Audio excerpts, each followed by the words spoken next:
So, good morning, colleagues, and welcome to Vilnius. I see many new faces, and while I was talking to some of you, it's the first time in Vilnius, and Christmas time is a nice one to enjoy capital in the ways that, summer is always better, but they say that Christmas tree now in Vilnius is one of the most beautiful in Europe, so I hope you will get to see it. What's about this event? It's a pleasure to cooperate with Rasto, with Ivan and colleagues from MEMO 98.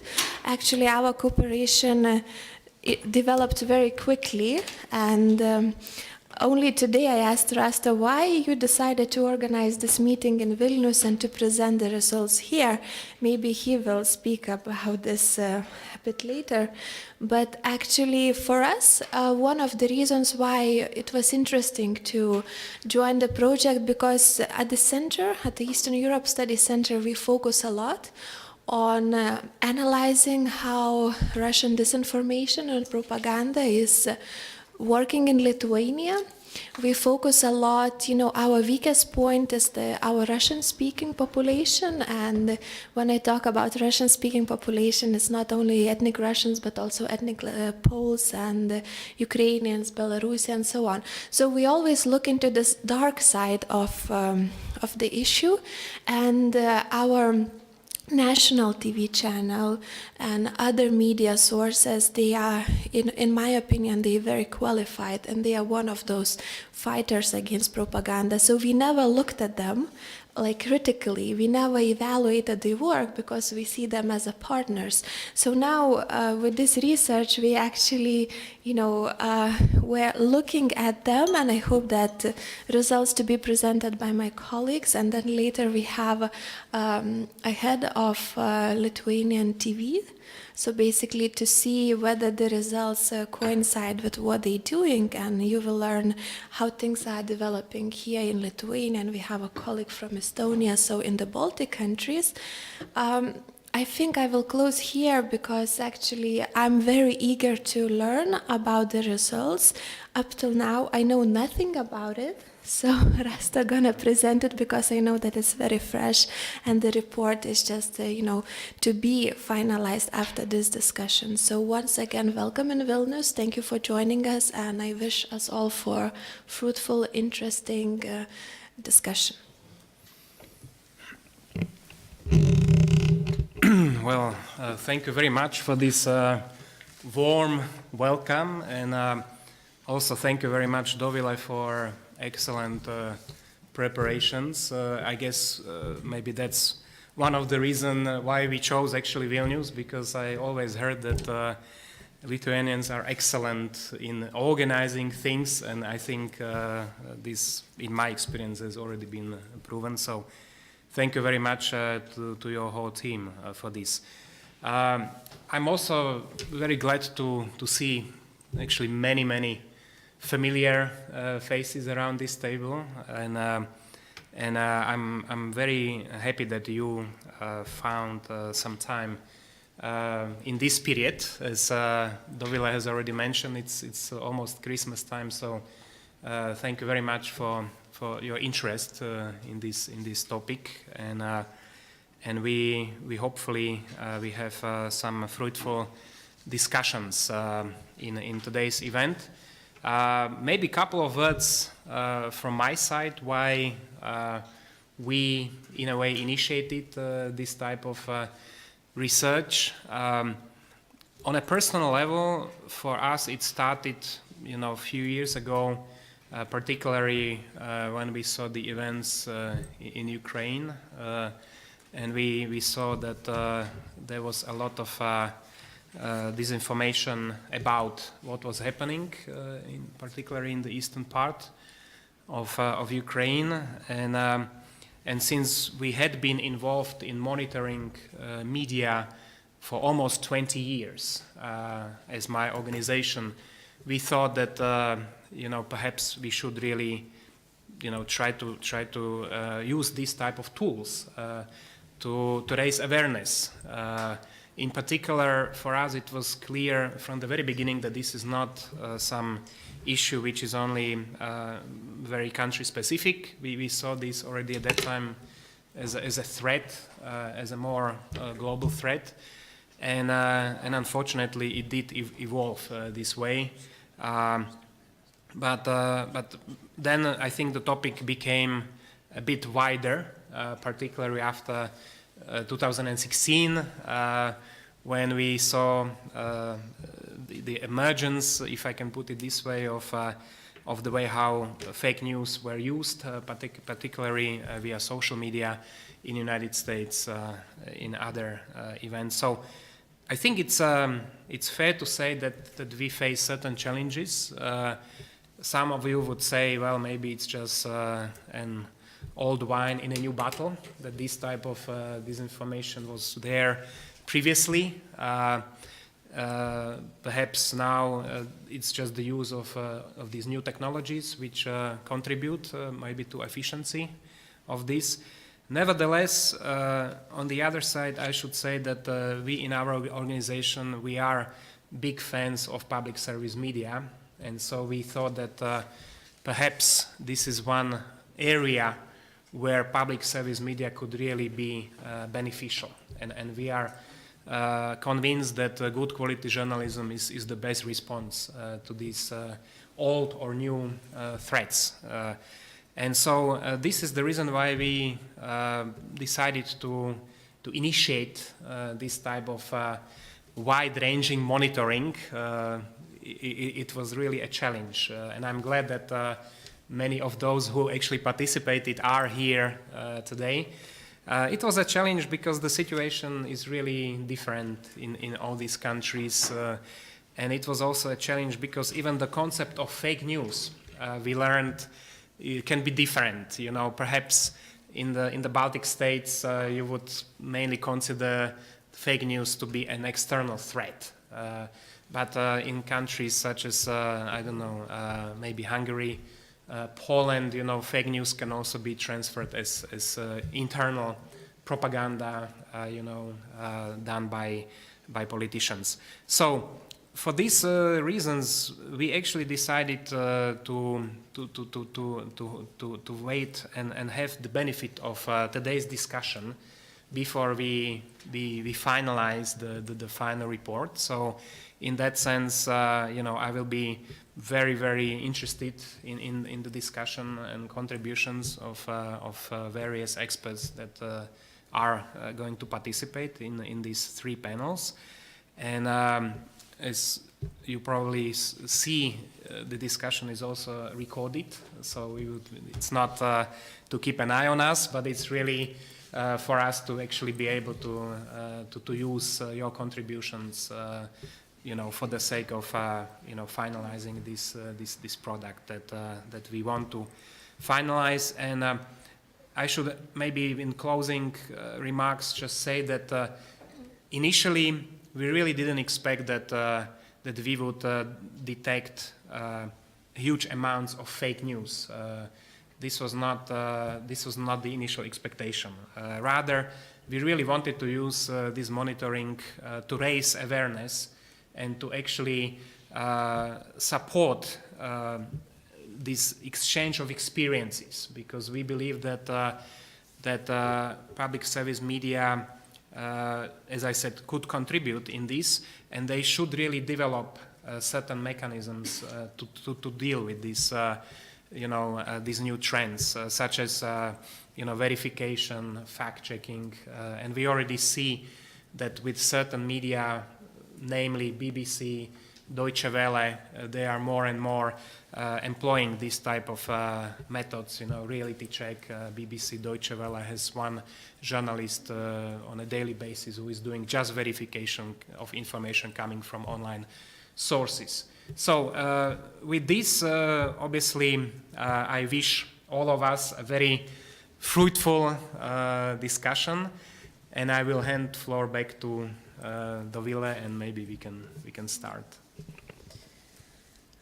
Okay, so before we start into discussing the last technical details, Rast already mentioned about this eye looking at us. So, and I also need to remind that we have two interpreters working hard for us. Languages we're gonna use today is English and Russian. So you have a headset over here, and you speak whatever language is more comfortable for you, but it has to be either English or Russian, okay?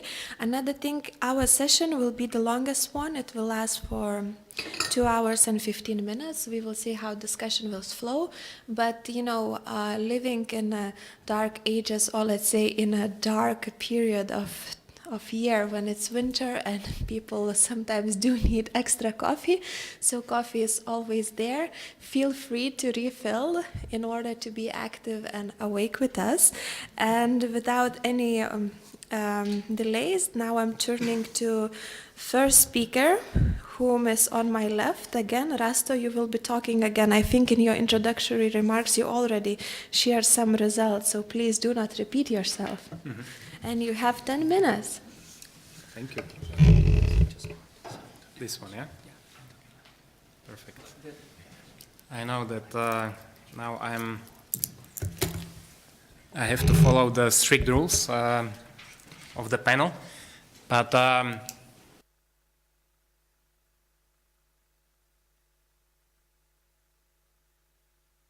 some of the most important findings of this monitoring. Which way I should? You need to on this thing.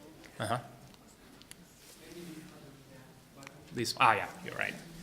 So basically, we did monitoring of public service media or state media in the case of Belarus in 10 countries, and the monitoring period was basically 3 weeks in November, and the sample consisted of, as I said, the public service broadcasters in the Czech Republic, Hungary, Poland, Slovakia, in the Baltic states, Estonia, Latvia, Lithuania, and in the Eastern Partnership countries, Belarus, Moldova, and Ukraine.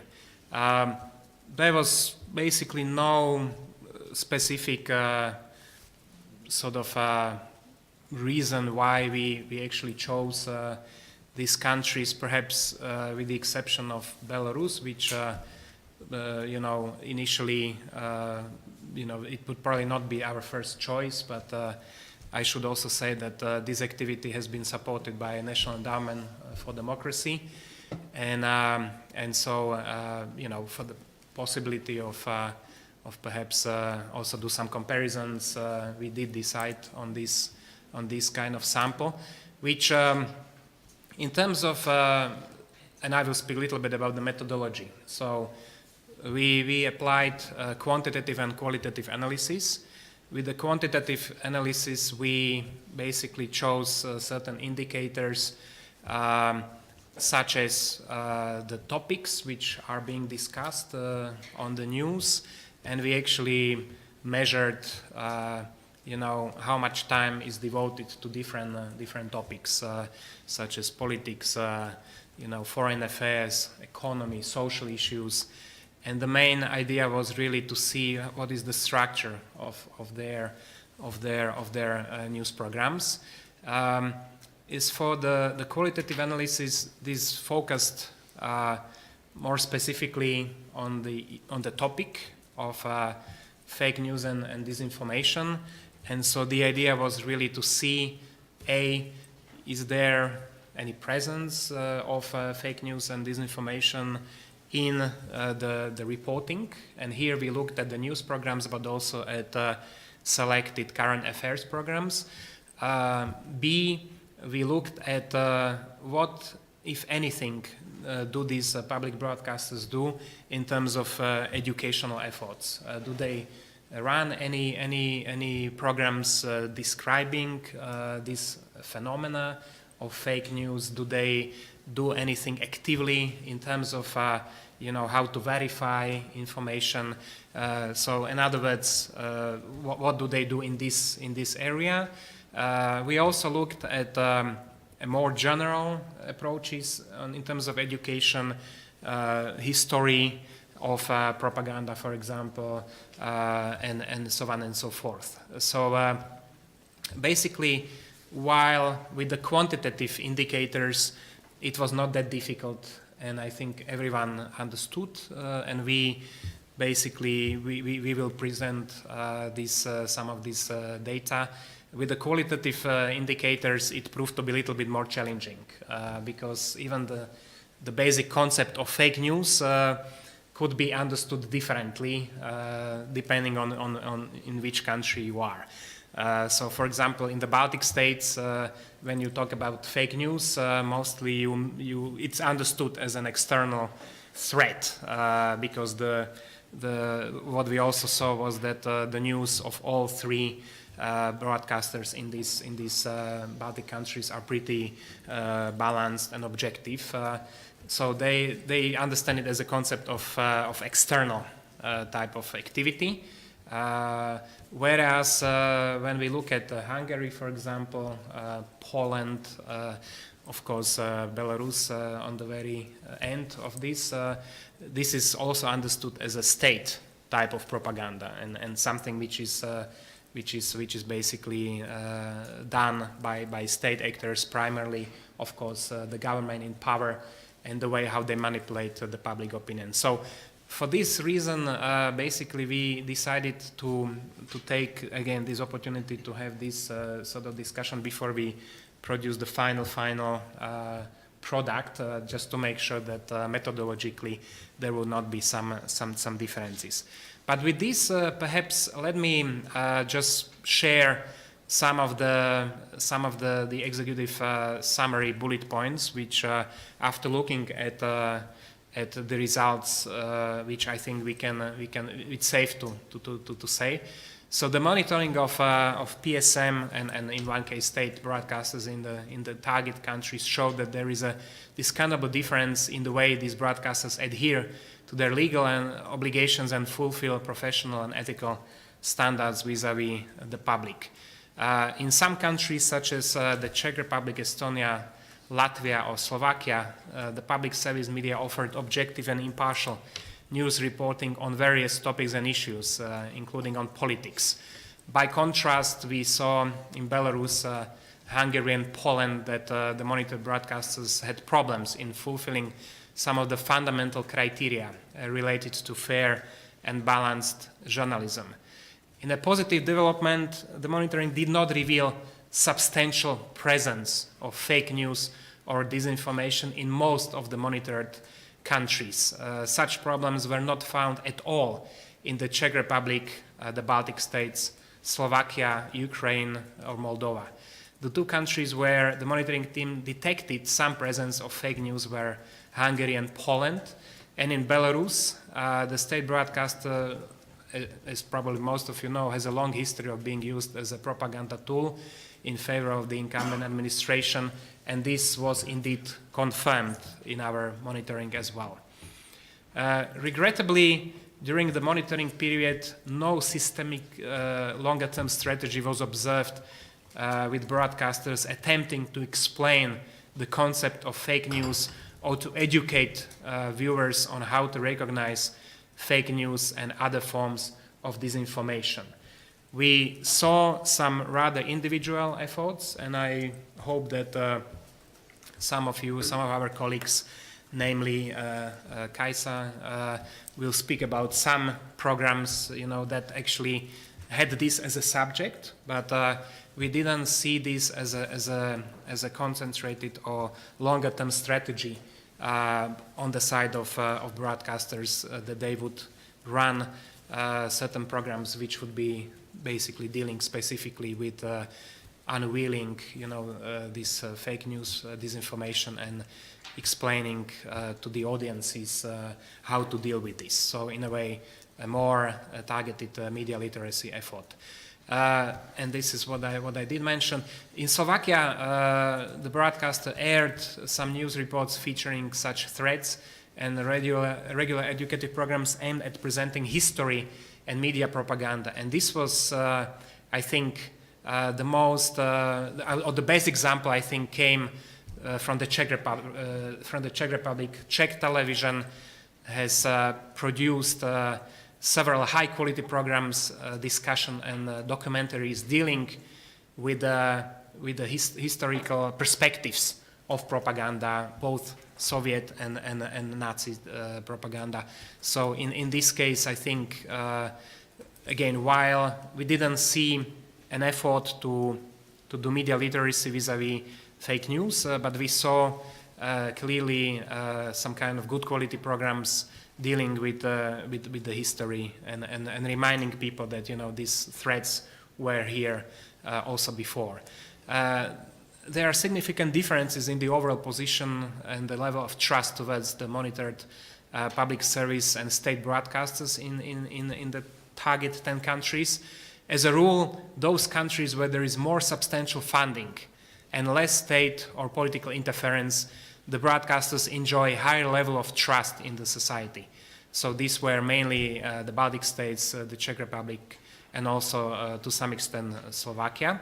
But my colleague Ivan will also speak then a little bit more in a more detailed way that while we are happy to see Slovakia among these more positive examples, but now the situation may be rather different with the new director. So let's wait and see. By contrast, in countries where these broadcasters are subject of increased politicization and suffer from lack of funds, their editorial policy is less independent and often serves as a political instrument. And this was again, as I already mentioned, I mean, visible particularly in Belarus and to some extent Hungary and Poland. In terms of the topics, again, my colleague will show some of the charts, some of the presentations. But we saw that all monitored countries, the topic of politics, either of domestic and international provenance, dominated the news program structure. In 3 above-mentioned countries, however, the foreign affairs were often interpreted through an openly biased domestic prism, attempting to reinforce the national narrative of the authorities. And this was particularly true for Hungary and Poland, or as a way to present achievements of President of Belarus and exception of his policies on the international forum. So I will basically stop here in terms of the general summary of the monitoring, and we'll be very eager to hear from more individual assessments from other colleagues. Thank you very much. Thank you, Rasto. And now we're going directly to the country examples, and I'm turning to our Estonian colleague, Kaisa.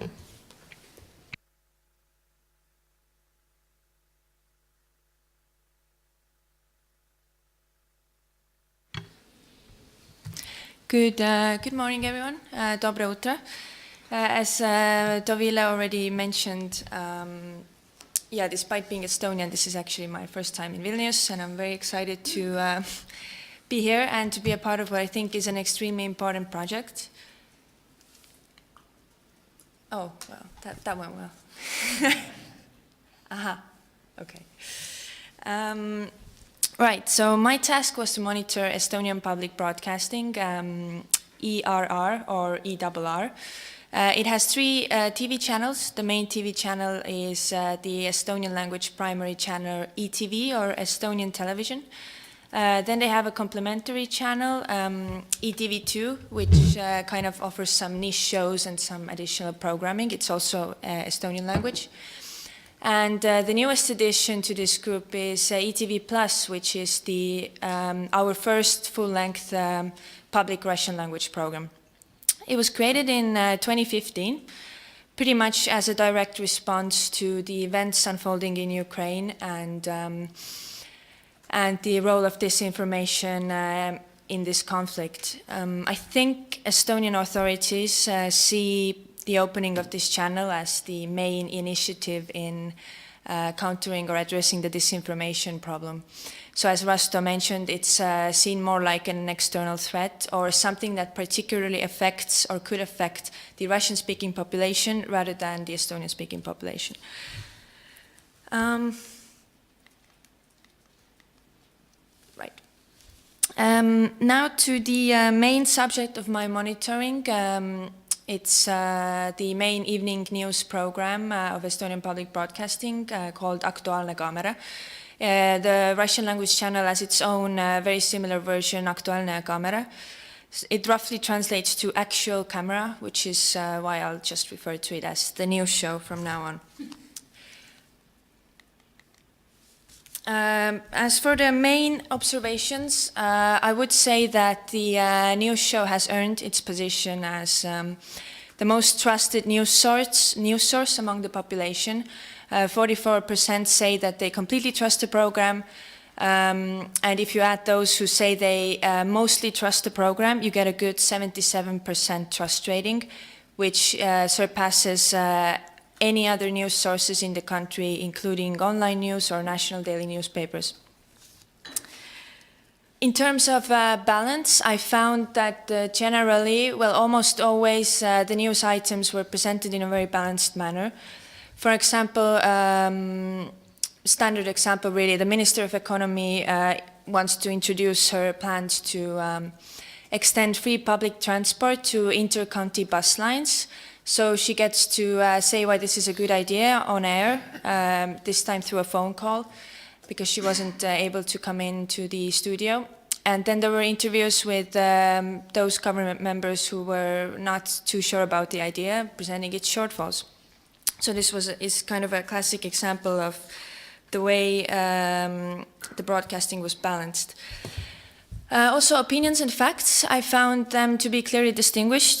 Sometimes the news item would actually start from a public figure's or an expert's opinion, but as such, they were not presented as facts. So the opinions were used to create sort of a speculative discussion. For example, former Estonian army general was of the opinion that we should rearrange our army infantry forces, and some politicians in the government were against it. Both sides got to explain why they thought so, and basically the news show in this case just sparked a discussion in the society. The news show was also informative. Now I have to explain the context first as briefly as possible. So basically there was kind of a bit of a crisis surrounding the Estonian national identity cards. It turned out that some of their certificates carried a certain potential security risk, and people ended up having to stand in line in their local police offices to update their certificates manually, because the online systems crashed pretty quickly due to over-demand. And there was a lot of confusion, and in 3 different cases, so 3 different evening programs, the news show showed infographics on screen and really tried to help the authorities in that way to make people aware in which case they definitely need to come into the office. For example, when your ID card is issued after a certain date. If you don't use your ID card daily for work, you don't have to rush to do it, so we can manage the flow of people who come in. And I thought they did a pretty good job at it. Even for myself, my certificate also had to be updated, and even for myself, I got all of my information regarding that from that news show. I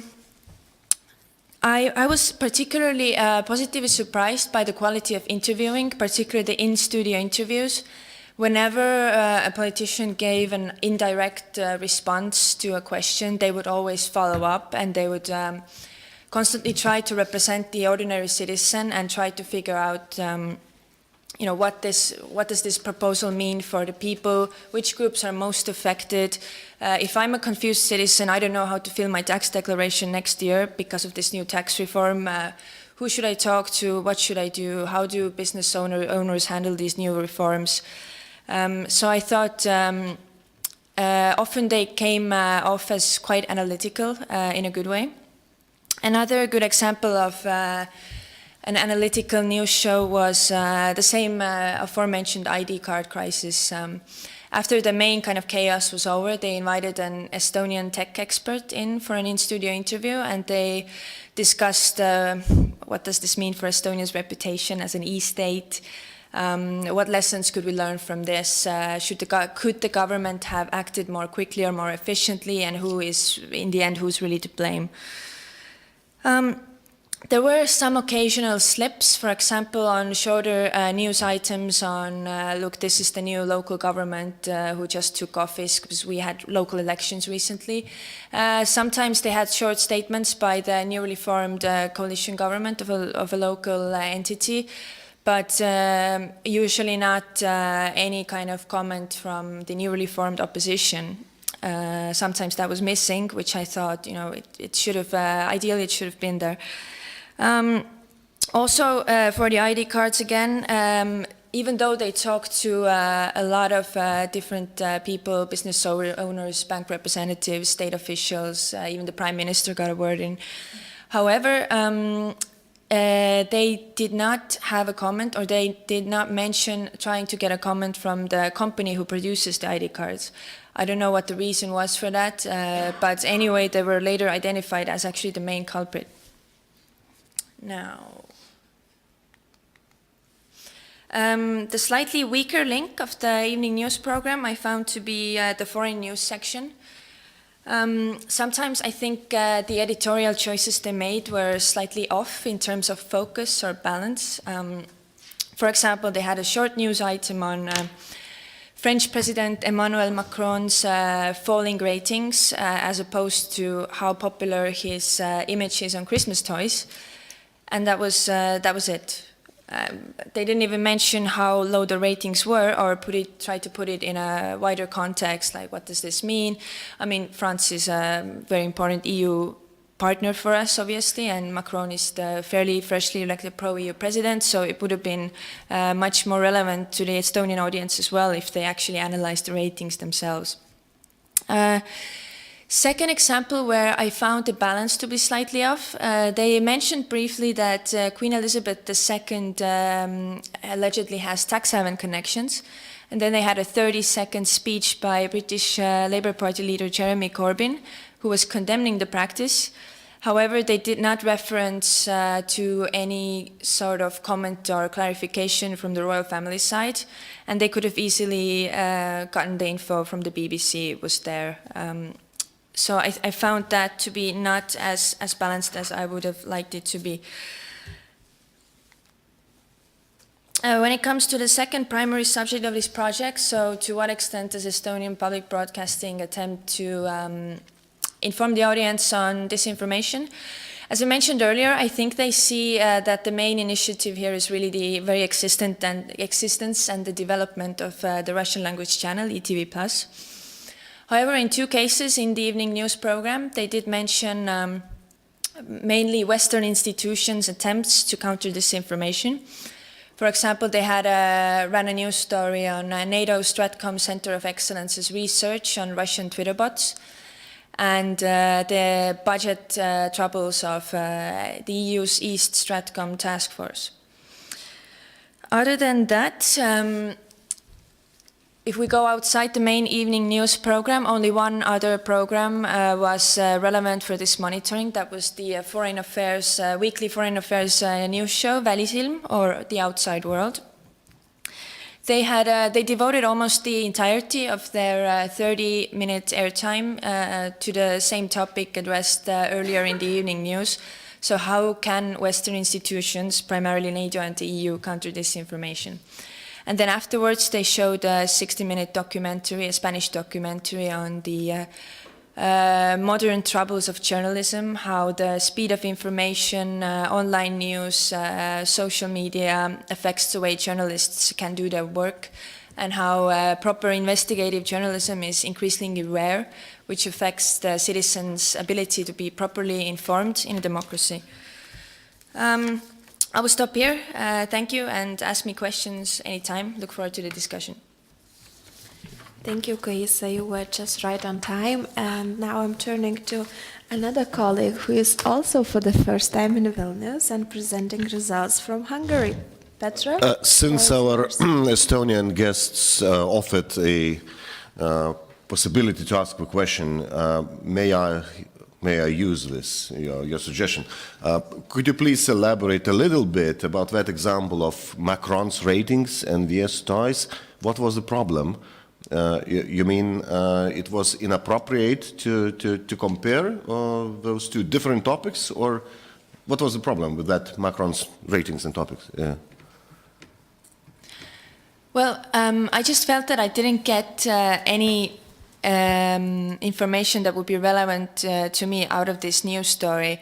What particularly, I mean, you can still mention the Christmas toys as kind of a fun break from the serious foreign news, as like in one sentence, but they made it the focus of the news story, and they did not mention how low the ratings actually were or put it in context. And for me, at least, as the viewer, I really would have liked to know more about how Macron is doing as a president, because he's quite freshly elected and there was this huge face-off between him and Marine Le Pen. So I think it would be interesting for Estonian audiences as well, particularly those who are a bit more interested in foreign affairs. If I could speak for my Estonian colleagues, I have a journalist's view. You should probably know that the public broadcaster aims at as wide audience as it can. Because if you have a very small audience, you cannot proceed with your mission of education and information and so on and so forth.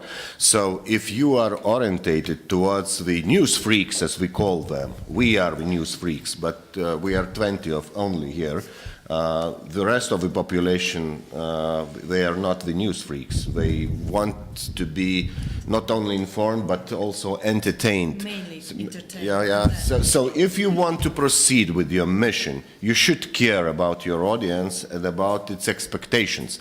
So the usage of such fun things like Christmas, toys, and so on and so forth, they can be very rational. It is a very rational decision.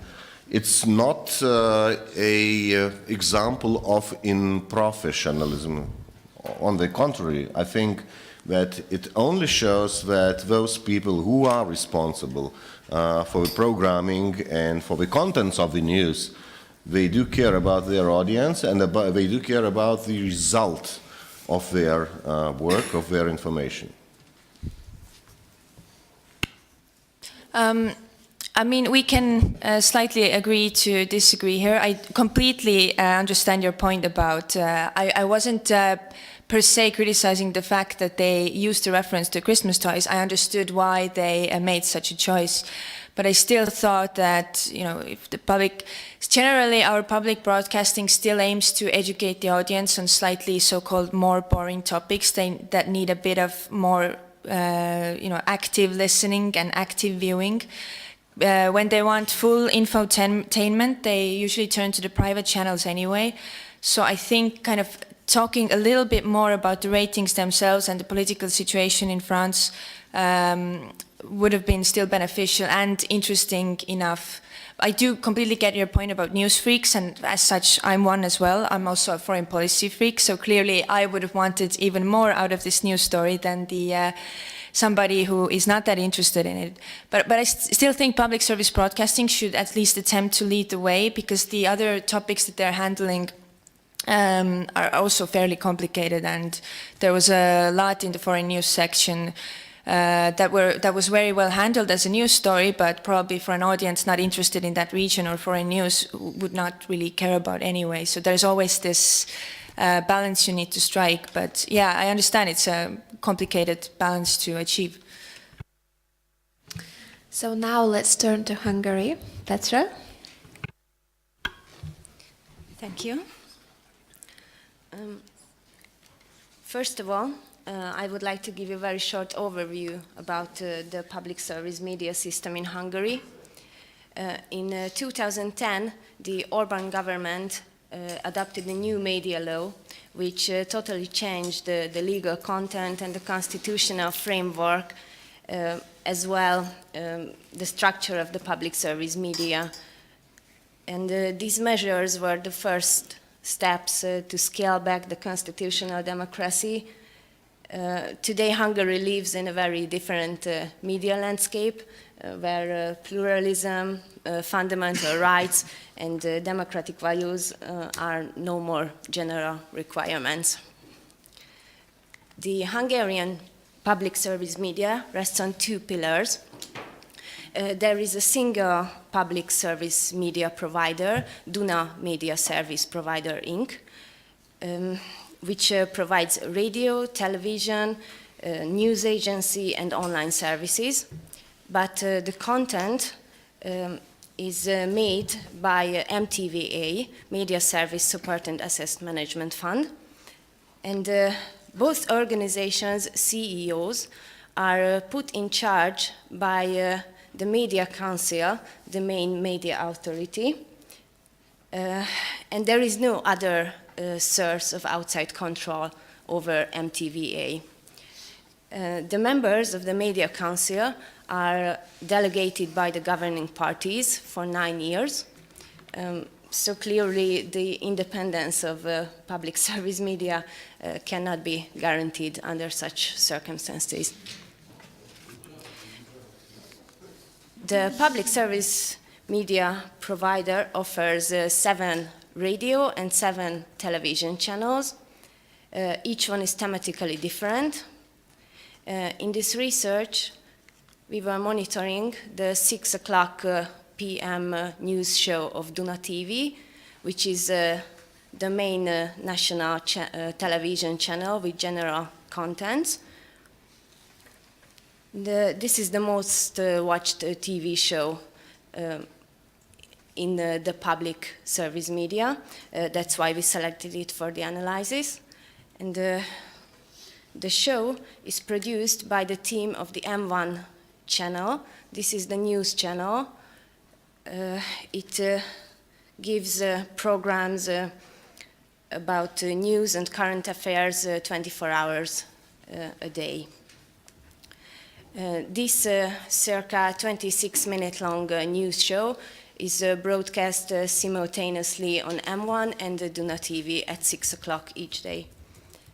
During the 3-week period of monitoring, most of the show's news items fell in one of 3 thematic areas: migration, government successes, and the opposition parties' constant conflicts. And on the whole, we found that almost every news show was problematic in point of the requirement of balanced information. Typically, the problems were manifest not only in the individual items, but in the whole editorial approach of the show. So the connection of the individual items reflected a lack of objectivity, bias, and one-sidedness. The main topic of the Hungarian government's political communication is the issue of migration, especially the fight with the European Union's refugee policy. Migration is tied to the threat of terror, and as a result of the government's communication on a various range of platforms, this issue became a part of the everyday life of Hungarian society.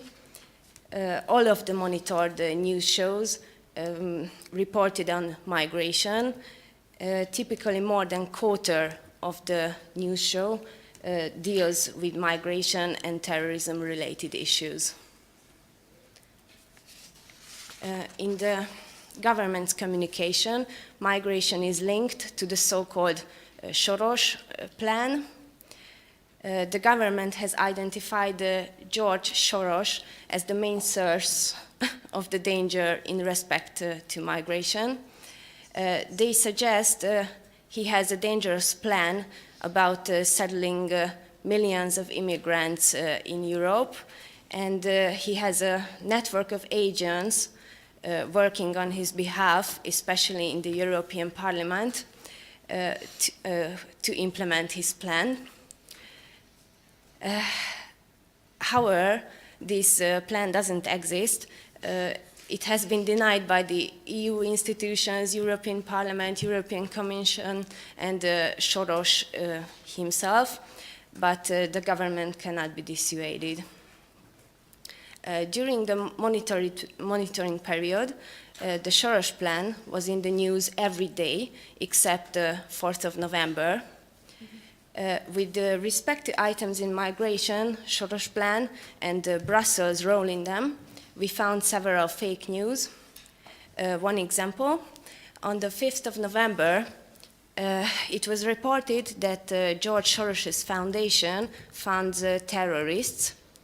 It was stated that Open Society Foundation supported with billions Muslim organizations that are accused with terrorist ties. This item was based on an article published in the American news portal Daily Caller that is suspected of spreading fake news by fact-checking mediums such as Snopes and PolitiFact. But even this article was interpreted in the news show in a distorted way. Since then, it turned out that this organization, the Islamic Society of North America, has no ties to terrorism, and in fact, it was supported by the biggest American corporations. Soros was just one of them. During the monitoring, the lack of balanced coverage was also noticeable on issues that concerned the opposition parties' conflicts. More cases were presented for several days in the news shows with the same choreography. First, they give a little information about the case, and then they added more information in the next show, while also repeating the former informations. And this was a recurring pattern that they repeated the previously presented informations and augmented it bit by bit every day. And different opinions were not shown, just the standpoints that best served the interests of the governing parties. The same thing happened when the news reported about anti-Semitic comments made by politicians of the opposition party Jobbik. Jobbik started out as a far-right party, but recently they seek the reposition as a centrist people party. And it is in the interest of the governing parties to prevent any sort of electoral cooperation between Jobbik and the other opposition parties. So on the 12th of November, a news show reported about a public opinion poll which showed that a third of Jobbik voters do not support the new policies of the party. To support this claim, a compilation of old recordings were broadcast from events where Jobbik politicians made comments against Jews. Starting with that day, every day for a week, a pro-government website, mondiner.hu, kept publishing such kind of reportings, and the public media was reported them each day. Yes. Beside the unbalanced, one-sided, and biased coverage and fake news, there were a lot of news items about the governmental success, which did not fulfill the requirements of matter-of-factness and the variety of alternative viewpoints. In summary, we can state that in the coverage of everyday issues, the reports were presented neutrally, but in significant portions of the news show's total airtime, broadcasting were devoted to government's propaganda. Thank you. Thank you, Petra. And now let's go to Alexei, who will speak about Belarus and Poland. Still, can I have one question? Audrus, another comment, okay, but very short one. It's not a comment, it's just a question. Okay. You've mentioned that narrative about the open society and its conspiracy for the illegal immigration and so on and so forth, the Soros plan, I mean. And was that story developed in other news outlets? I mean, not only in public broadcasters, but in commercial mass media? No, No, just in it's public only service. public broadcaster. Yes, yes. Wow. After it, it was a topic in the commercial media, but the fake news were, yes. Just one short remark. As far as we know, researchers of Kremlin Stratcom, it is absolutely normal to have this particular conspiracy theory on federal Russian channels. So this sort of story is on the top of Первый канал России and so on. Okay.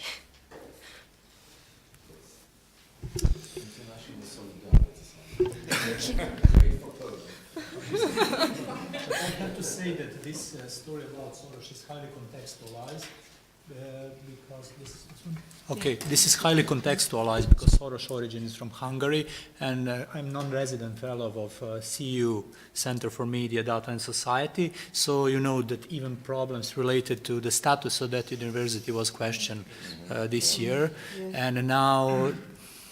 Nothing is happening in both directions, but people from the universities prepare a backup version for that. And I have to say, I had a chance to see one very incredible analysis of 150,000 public procurement documents. Researchers designed the media system of Viktor Orban and his collaborators to indicate how he launders money through media institutions. This is really incredible. There is online infograph of that system. And when it comes to strategy that Rasta you mentioned, Viktor Orban was sending on regular basis his collaborators from media sector to China to learn how to misuse and instrumentalize media in a recent period. Yeah, to educate them. Yes, Radka. Yeah, thank you. Were there any reactions from civil sector, from any civil sector organizations on this Soros plan campaign? Yes, of course. There is a discussion about this topic in the public, but I think the average people doesn't hear about it. Average people hear just the billboards and the articles and the news shows of the public service media and the Orban propaganda. But Mérték Media Monitor is one of these civil foundations that fights against these tendencies, but we cannot reach so many people. And other independent mediums are trying to reach people, but we haven't got the capacity and the funds and support to do this work. Petra, just a short question according to the latest remark about your possibility to reach the audience. Is a public broadcast in Hungary a dominating information channel? How does it compete with commercial broadcasters, and how about your contacts with the commercial broadcaster? There is one commercial TV channel left, one who is independent, yes, RTL Klub. The other biggest commercial television channel is TV2, but it went 2 or 3 years ago pro-governmental. Its owner is Andy Vajna. He's a big, how do you say it? A big business people in Hungary who deals with Orban. And this RTL Klub has the biggest viewership, yes. but public service media has 7 channels now, and all of the biggest events are broadcasted in public service media, sports and Olympic Games and Formula One and everything, and people watch it. Yes. Also, just a quick question. How effective is this strategy? I mean, how effective is this narrative which is conducted by Viktor Orban or ruling party Fidesz? Just generally, do supporters of this party or of supporters of Viktor Orban, do they believe in this Soros plan, which is like, which ruling party tries to tell everyone? I think it's effective on the level of average people. My friends are most educated people, but I have also family members not so educated, and they believe everything what they say, everything about the migrants, about Soros.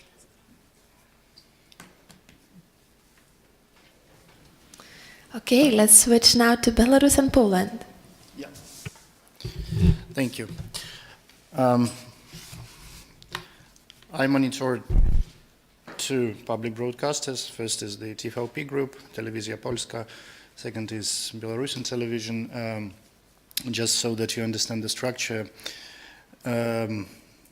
these are obviously umbrellas under which several channels fall.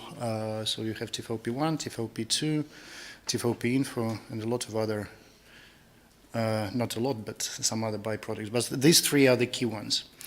I'll center on that. This picture, I guess, illustrates the best attitude of me to TVP and TVP to the current affairs in the world. Basically, it's the miniature of one of very known caricaturists in Poland. It says there are 4 horsemen of apocalypse. That's death, that's war, that's hunger, and the Tusk's tweet. And here they're talking about the tweet of Tusk, which resulted in like uproar in public television. I won't call it public, it's just in name. Resulted in uproar there for like 20 minutes in 2 days or something like that. They were talking how traitor he was. He was basically writing that alarm, government in Poland is destroying the judiciary, destroying the divisions of powers, Europe has to do something. And hence the reason, the tweet of Tusk.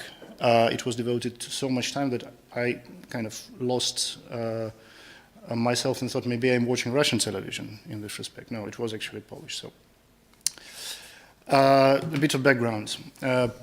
There are like public broadcasters, like I said, it's TVP, it's fully funded from the budget. It has obviously the advertising revenues. The advertising revenues are falling.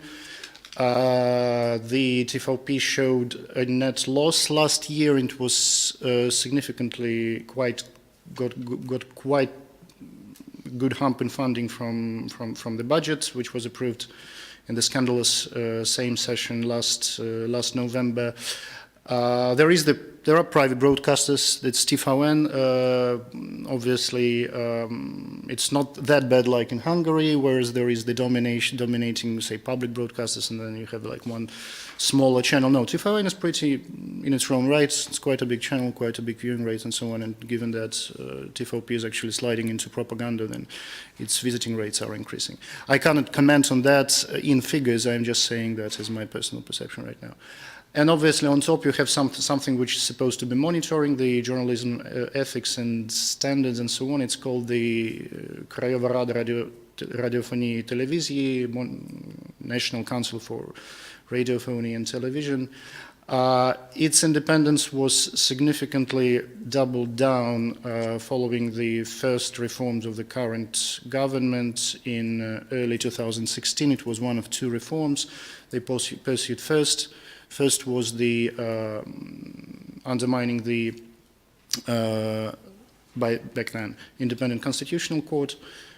Second was making this council, cutting down its powers, basically. Well, it helped.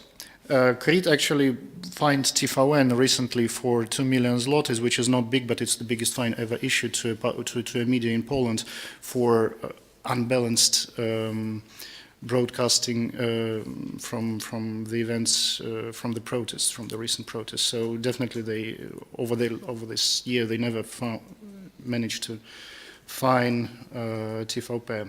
But yeah, you can basically, that's what I've already spoken. TVP doesn't construct, doesn't use fake news. Either produced by Russians or produced by itself. They rather, what's their approach is they use the real occurrences and create a narrative based on these occurrences. So the easiest thing you can do is you can get real video footages which really existed. Sometimes you won't slap the name and operator on that, so you never know whom it came from or whatever, but I haven't noticed the obvious fakes during this broadcast. But their method is to use a voiceover which would very strongly, in very strong propaganda-like terms, imply something. So say, my favorite was, so say there are two topics that were running around, three topics that TVP used to dwell upon very much during the monitoring period. So first topic is Poland and the EU in terms of refugees.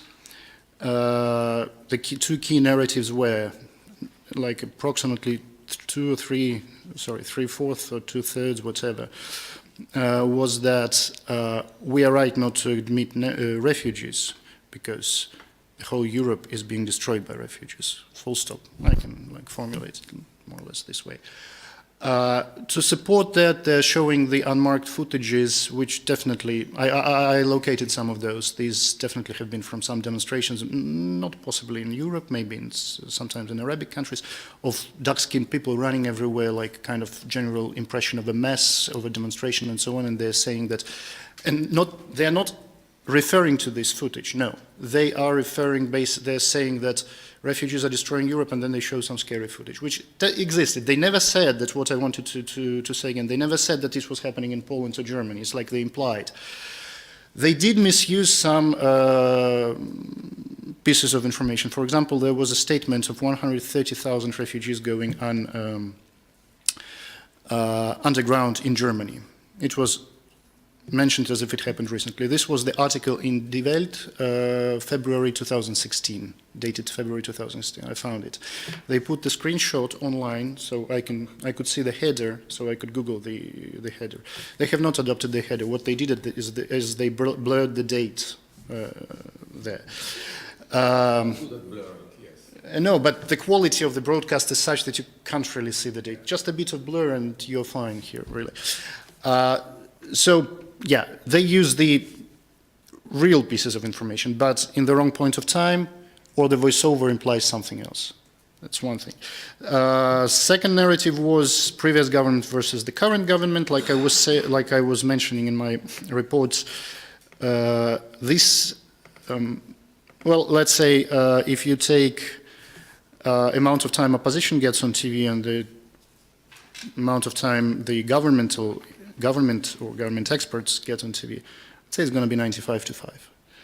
And I'm not really exaggerating here because the only two cases opposition was admitted to, or opposition-related experts were given airtime to speak up, was to support the narrative that opposition is very weak.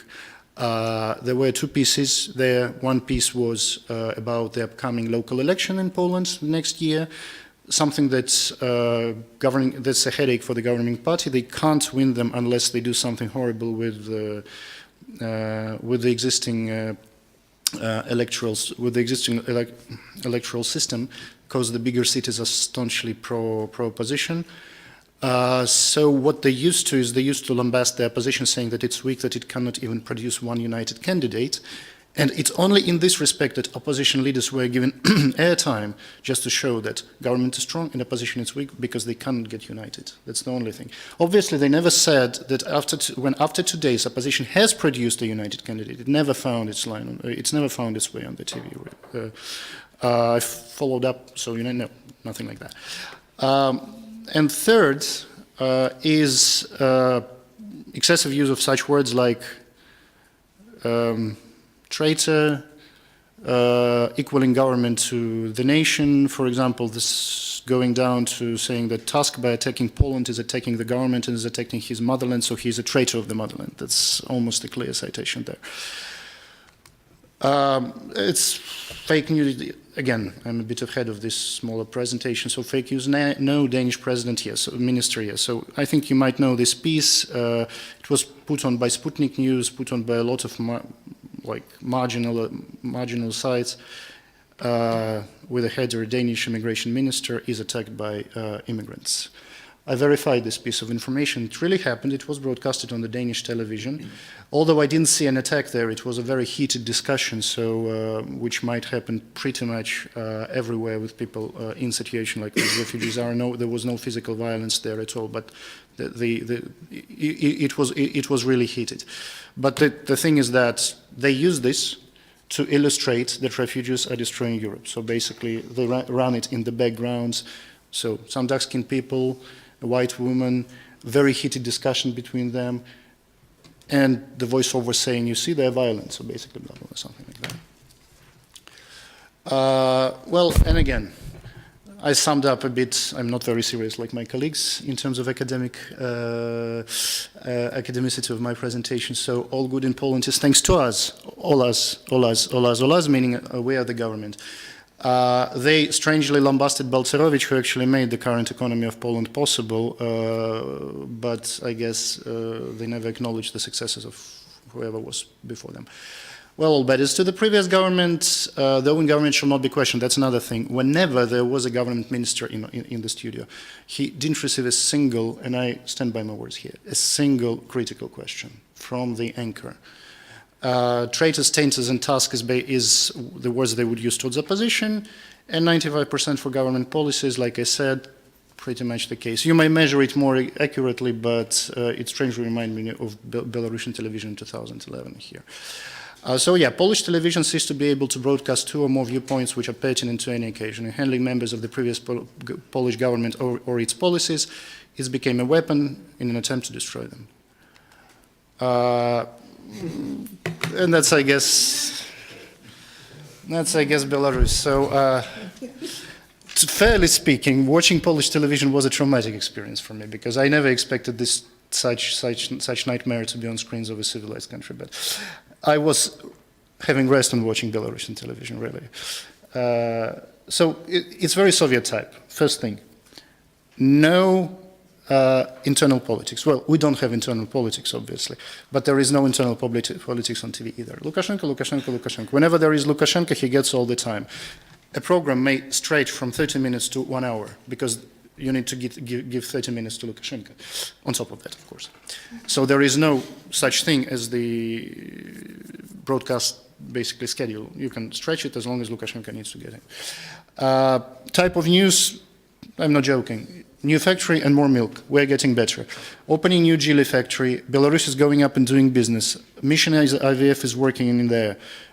And all the types like that. Not a single negative news, with the exception of the members of the government or some officials, which are usually the somebody who may be attacked as per the narrative. Lukashenko cannot, but his ministers or officials lower can be. But again, no internal politics, no propaganda internally. Again. That's why it made it so boring. Like in 2011, they were producing all type of propaganda movies, presenting opposition as being funded from the West, trying to fund the insurgency, trying to destroy the country, being unpatriotic, enemies to Russians, and so on. Now there is nothing like that. So I guess that's a product of another потепление, warming up to the European Union. One thing which I noticed is in international politics blocs, they are, I'd say, very professional. Because if it comes to Ukrainian-Polish conflict on the graves recent, or Ukrainian-Russian war, or Palestinian-Israel, whatever, they always get 50-50. as long as it doesn't refer to Belarus, really. So international affairs are always getting 50-50. It's like they are playing this Swiss, we are very neutral card. That's my notice here. Obviously, the structure hasn't changed at all. There is no overseeing council. The oversight over BT is exercised by the Ministry of Information, and the Ministry of Information is obviously 100% is dependent on the administration of the president. So technically, if in Poland you have a body which is supposed to oversee, in Belarus you simply have nobody which is supposed to do the judicial and other oversight of the media. Thank you. Thank you, Alexei. Do we have a comment here or a question? Yes, please. I have a short presentation, if possible, a little bit expanding on what you said. I agree with majority. It was 95%. I disagree. I will tell you why in a moment. And I had a little bit different approach. I decided that there is so much fake news produced by public TV, unfortunately, that it doesn't make sense to look for fakes from abroad. Fakes like from Russia and the others. So what you notice is very interesting. But being a Polish patriot, I preferred to look at my own fake news. Can you show it, please? Your presentation, yes. I gave you. Oh. Maybe Andrzej, maybe we can do it in that second panel. Okay, whatever. I think it will be better. Okay, whatever. Just, it's Poland. I wanted to continue, sure, but sure. I give it to you. What happened? Can you show it? It will be very short. Don't worry, because I think it speaks for itself. And I analyzed, yes, TVP recipe. There was observation of the week December 7th, December 13th, and I divided the kind of news into very simple categories because they are easy to be divided into these categories. Next, please. And you go. Opposition negative, because always there was negative opposition, always positive about government, foreign fear, foreign negative. If you put it together, it's 20%. Foreign positive, whenever Poland is involved. This is positive about foreign. And features, you need features. And there is, finally, I had to add one more.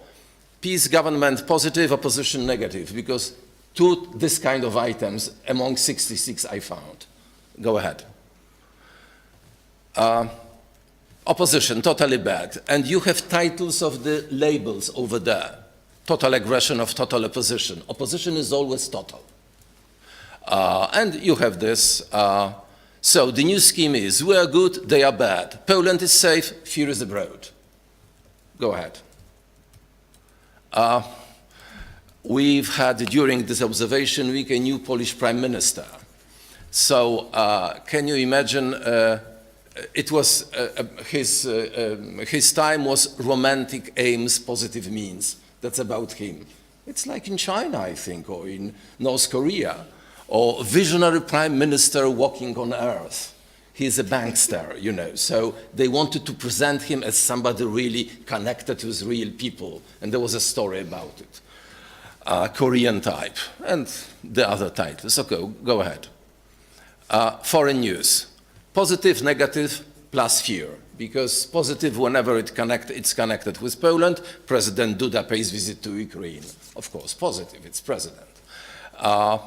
Europeans envy our safety.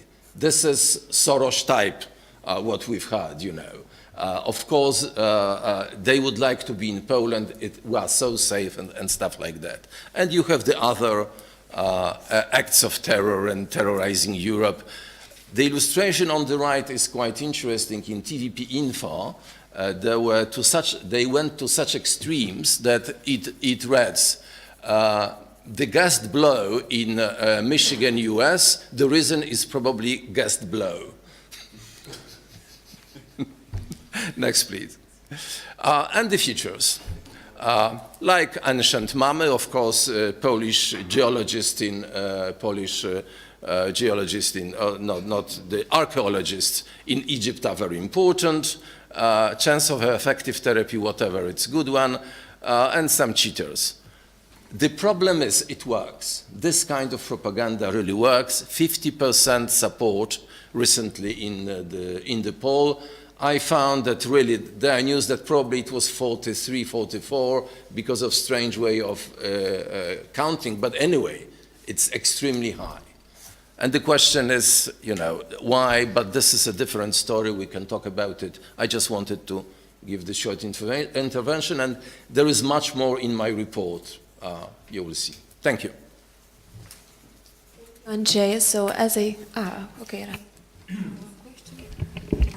Just short comment. I mean, well, first of all, I didn't want to limit your presentation. To the contrary, I wanted to give you, let's say, more time, and we will be able to come back to this because I can talk more. I can talk hours. For me, this is really something that I wanted to discuss, you know, in the second panel, where I thought we would have a little bit more time to really try to understand, you know, why there are such tendencies, you know, in countries which are actually part of European Union, and where clearly we see this regress when it comes to the way how first of all, I mean, how the public service media is being utilized, I mean, in favor of the incumbent governments.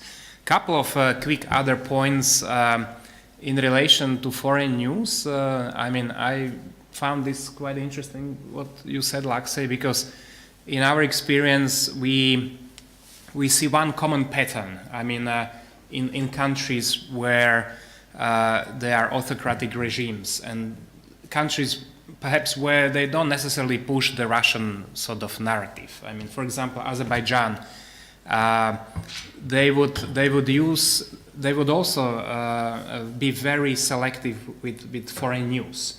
They would present negative news about European Union, and so everything that, in a way, very similar to the Russian way. I mean, where you would see mainly, for example, G20 summit, they would focus on the demonstrations, on how the police attacked the demonstrants, and these. So, in that sense, you know, I find this approach by Belarusians interesting. You know, that they would really provide a little bit more balanced reporting. On international news, and perhaps just one quick comment to what Davor said previously about the threat of China. I think quite often in our discussions we concentrate a lot on Russia, but I think in a sense we should not underestimate the threat of China in that sense, and I think there are some studies which look into this. One was recently published by National Endowment for Democracy. It's titled "Sharp Power: Rising Authoritarian Influence," and China is actually one of those countries which was also part of this study. So I just very short remark in that direction that you know, I'm not surprised that you know they are unfortunately the same way as we try to share positive experiences. Also on the other side, these authoritarian powers also share their successful models. Just one sentence, because your observation about kind of being fair in international news by Belarus television, it reminds me the opinion which I've heard from some expert about Middle East, that if you want to know something about a certain country, do not watch their TV, watch TV of the neighbor. Because usually the neighbors are quite well talking about, you know, others, but not about inside. Inside is Lukashenko, yeah, like you said. So maybe this is the way, because I don't think that unethical people are all, you know, are working in these TVs. They are trying at least to be free in a part which is not so much watched by our, yes. and probably if they are young, they think about their future. So in the future, they would say, oh, Lukashenko was Lukashenko, but look, you know, our coverage of the foreign affairs was quite good because we know what's the truth, values, and stuff like that. We should not underestimate this. I think it's positive. No, I was thinking for the reason, because I do have a lot, we work a lot with journalists, a lot of our trainings that we conducted is technical, meaning like working with software and cameras and so on. I never hide it. We have a lot of cameramen from BT joining our workshops. And technically, yes, whenever there are no directives of what you have to do, some people do try to make the report good. That's indeed.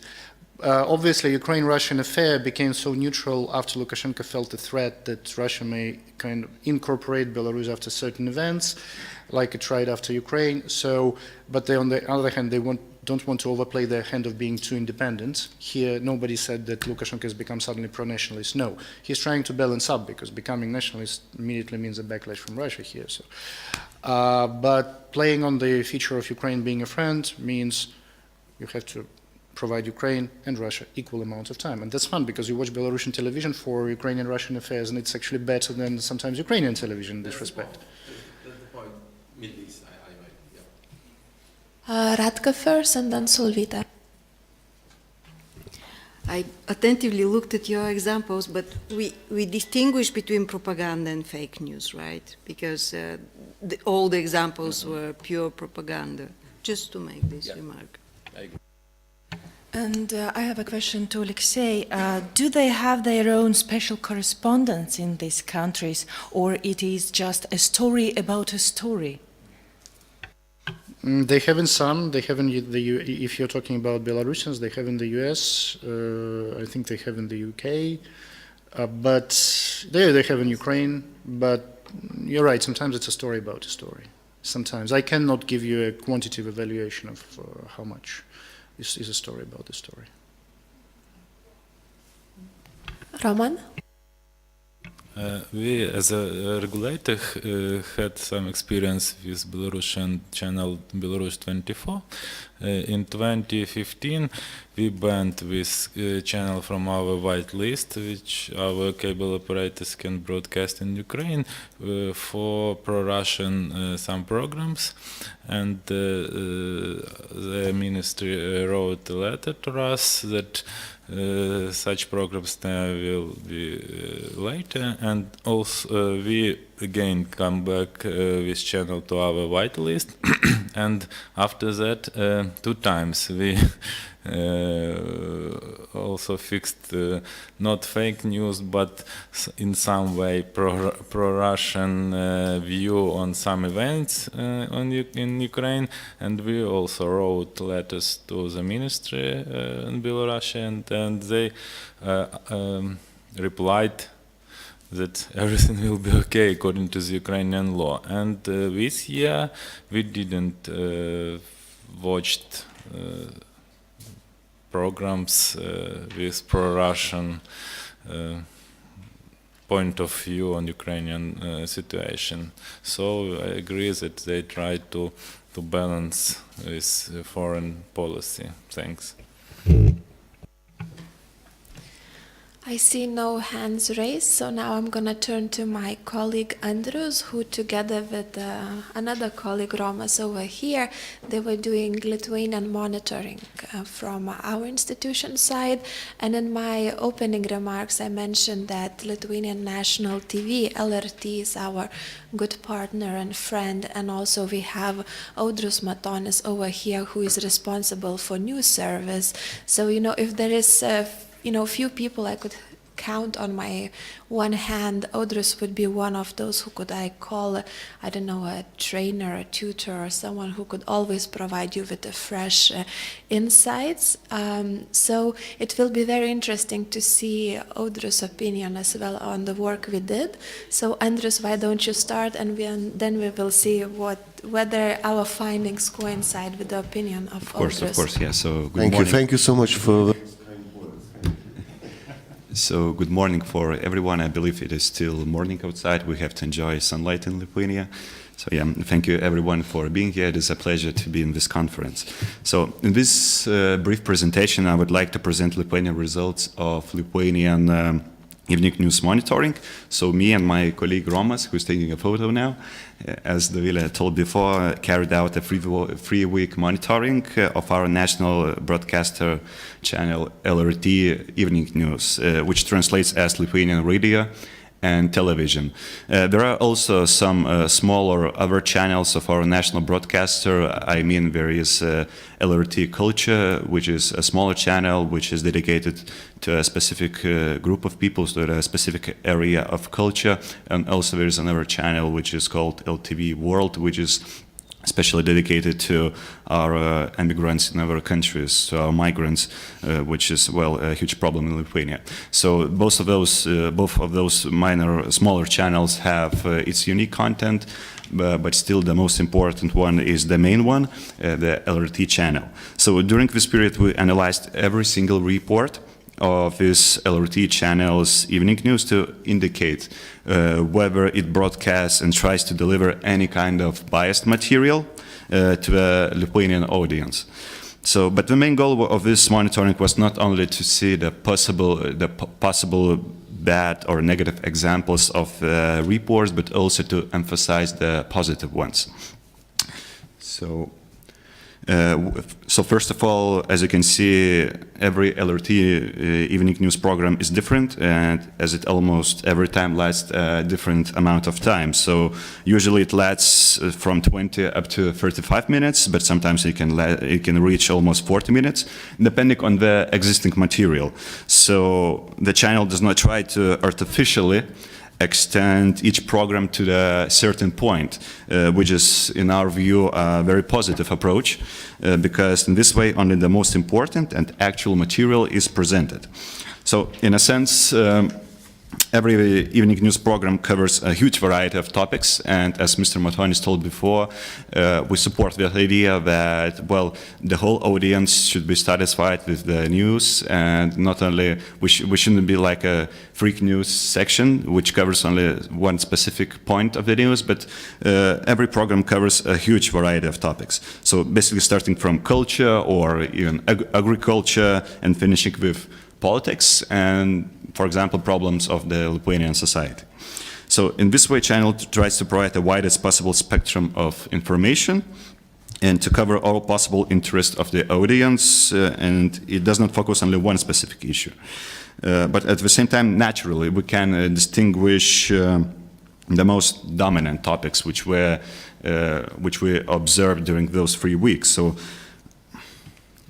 as you can see in this presented chart, we have counted every single report, which were more than 200, 237 reports. So we counted every single one and sorted it out by the discussed topic in it. So the most dominant and popular topic appeared to be related to the foreign affairs, which mostly, that is 65 reports, so which mostly covered events in Catalonia. Also, it mostly covered US President Donald Trump diplomatic trip in Eastern Asia, and various news related to Russia, which is, I think, it is necessary topic in Lithuania.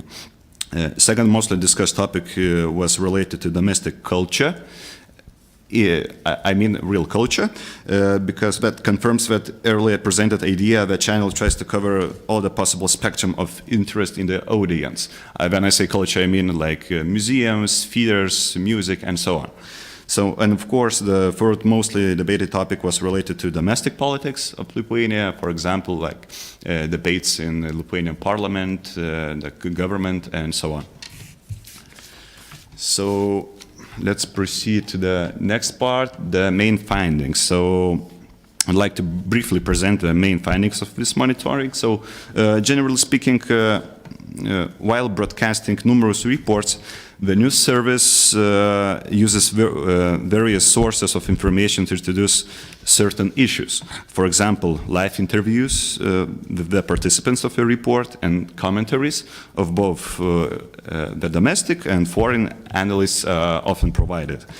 Also, although there were a few minor exceptions, which I will probably mention a bit later, the news service does not concentrate only not on relevant topics.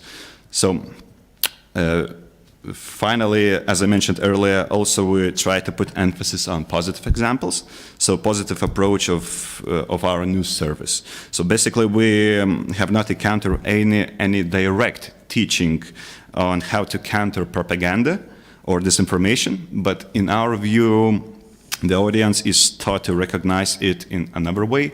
I mean that we have in mind that almost every report provides a certain positive example how non-biased reports should be delivered to the public.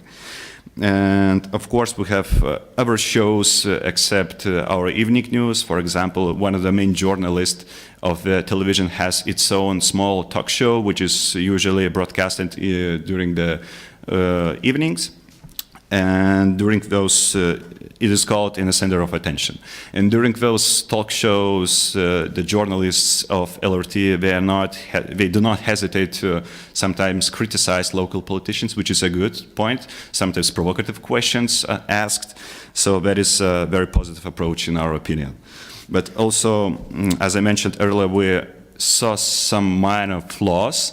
So, for example, I cannot say that that was like a fake news or disinformation, but sometimes the whole concept and narrative is rather questionable, but this is very minor situation and very minor flaws. So what I mean, for example, we encountered one small report which emphasized that small group of Russian, let's just say, ultra-right nationalists, or we call them fascists, just a small group, just about 30 or 40 people, protested in the main square of Moscow, and they called for a revolution in the country, they called to remove Putin from his post. And, well, basically that was true, but the question arises why this information was presented. I mean, is it really important, or just Lithuanian television sometimes tries to show that there are some not happy people in Russia, that Putin sometimes is not a great leader, so that in this case this question arises. So I think I will stop here, and those were the main points of our national broadcaster. Thank you, Andrus. Audrus, I see you already Just have a your very mic small on. reply. It's about the length of our evening news programs. It's not dependent on the number of topics we are available to provide. Usually we can provide 24 hours a day of news. So it depends the length of the news program. It only depends on the programming of the channel.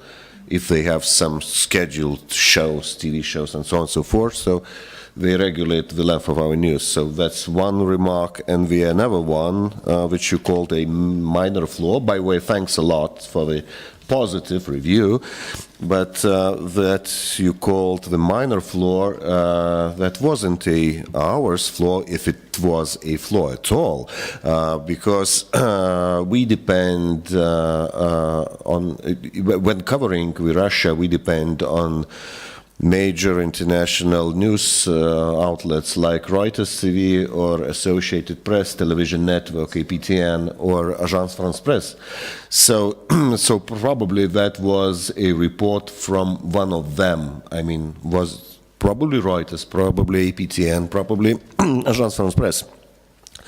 So if it was a flaw, it wasn't ours, but I do not agree that was a flaw, and my colleague from Latvia just made a good point.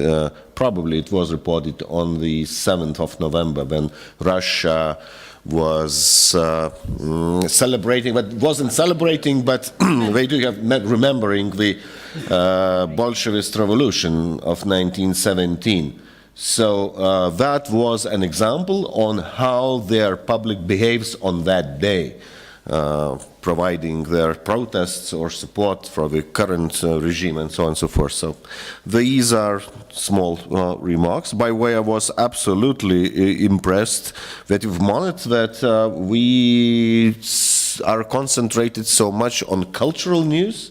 So, of course, we do develop cultural news, but please tell this to our governing board, okay? Because every time I hear some criticism from them, it's only, why don't you care about culture, and so on and so forth. So I'll give them your telephone number, okay, and report directly. Thank you. Of course, just a quick remark. Of course, compared to other commercial channels, like let's just say LRT isn't the most popular channel in Lithuania. If I'm not mistaken, it now is on the 3rd place in Lithuania. So there are other 2 commercial channels, which are LNK and TV3, and especially TV3, which is the most, let's just say, popular channel in Lithuania. It is a commercial channel.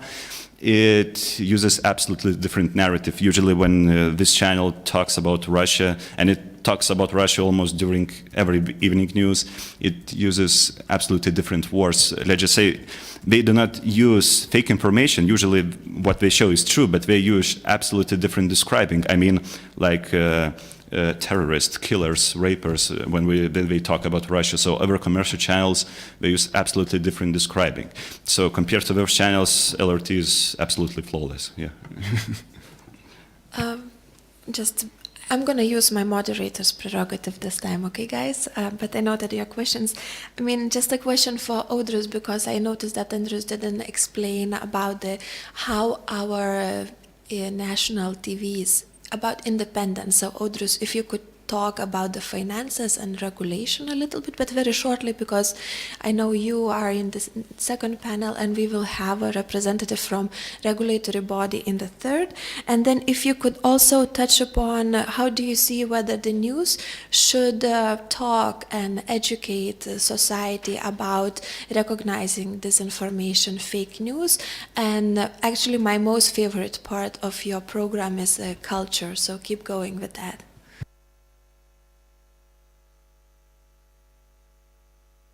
You expect me to talk about this right now, not at that if part you can, of just round very table? Shortly, yeah. So where should I start? About financing? Okay, let me start with this. As Rasto mentioned in his presentation, the trust of a society for the public broadcasters is directly linked with the financing of that institution and the role or behavior of politicians towards the broadcaster. So having in mind that we are the worst financed public broadcaster in the European Union, the only one which is financed less than us is Radio Vatican. Can you imagine? So nevertheless, we do succeed to operate free TV channels and free radio channels and the major news portal, which is not very popular again, but it has the the biggest video platform. And having this in mind, to be the 3rd is quite a good result, I guess. We are financed now by a simple formula calculated on an Excel file, and that means that politicians are not no more involved in the process of the financing of a public broadcaster. So we are public since 1990s, for 27 years already. But the amendments to the law of Lithuanian radio and television were made only 3 or 4 years ago, which established the different way of financing it. So previously it was a process of voting in the national parliament during the process of the adoption of a national budget. You mean the healthcare, education, military, police, Lithuanian radio and television, hands up, hands down, who are in favor, who are against, so on and so forth, blah, blah, blah, blah, blah, blah, 10 millions, 20 millions, 30 millions, and so on and so forth. So this happened every year, and the national broadcaster didn't have a chance to have a vision on how they will be financed the next year. So we were paralyzed to project any major plans for the future because we didn't have any ideas on how much we'll receive from the budget.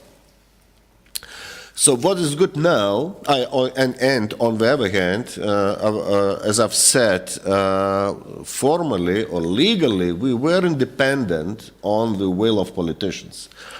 The chairman of the institution, of the director general of the institution, is being nominated not by the government, nor by the president, nor by the parliament. The general director is being elected at the board of Lithuanian radio and television, not what council, in the council of Lithuanian radio and television. The council consists of 12 members, and only 4 of them are being delegated from the national parliament, and only 2 of them are delegated by the ruling parties. The second 2 are delegated by the opposition parties. Again, 4 members are delegated by the president's office, but only 2 of them are delegated by the current president. Meaning that the new president comes and he inherits 2 members of the present president, and on the other hand, he leaves the 2 ones for the next president. This is to guarantee that those are not the president's men. They are the men being recommended or delegated by the president's institution, not by the Ms. Grybauskaitė or Mr. Adamkus. The same thing is with the parliament. I mean that the parliament goes out, but those members are staying. When again the new parliament is elected, those members are staying for a year or 2, and only then some of them are being delegated from parliament. So that means that again, this is to guarantee that the people being represented in the on the Council of Lithuanian Radio and Television, they are not the puppets of the current politicians or the current rulers of the country. And the second 4 are being delegated by the social institutions such as the Union of Journalists, Writers, Educators, Painters, Artists, and so on and so forth. And 1 is sitting from the Catholic Church. Not from the Church, but from the Catholic Church. But we are 85% are Roman Catholics, so probably this is the explanation. Although personally, I have doubts about this. I do think that if we have to have a representation of the Church in the Council, probably it should be not only Catholics, because we have Reformats, Evangelists, and we have... Yeah, but... very little. Anyhow, so... Maybe have a nun. A nun, probably yes. Yeah. So, going back to the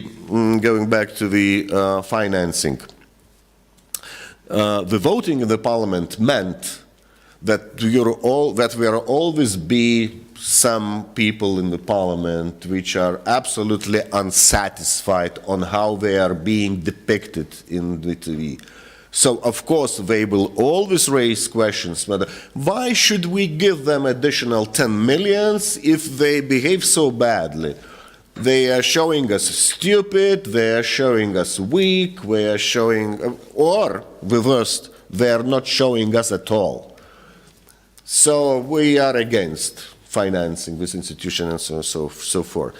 But as I've said, 4 years ago, the amendments to the law were adopted, which, point 1, eliminated from us the commercial advertisement. We don't have now a commercial advertisement.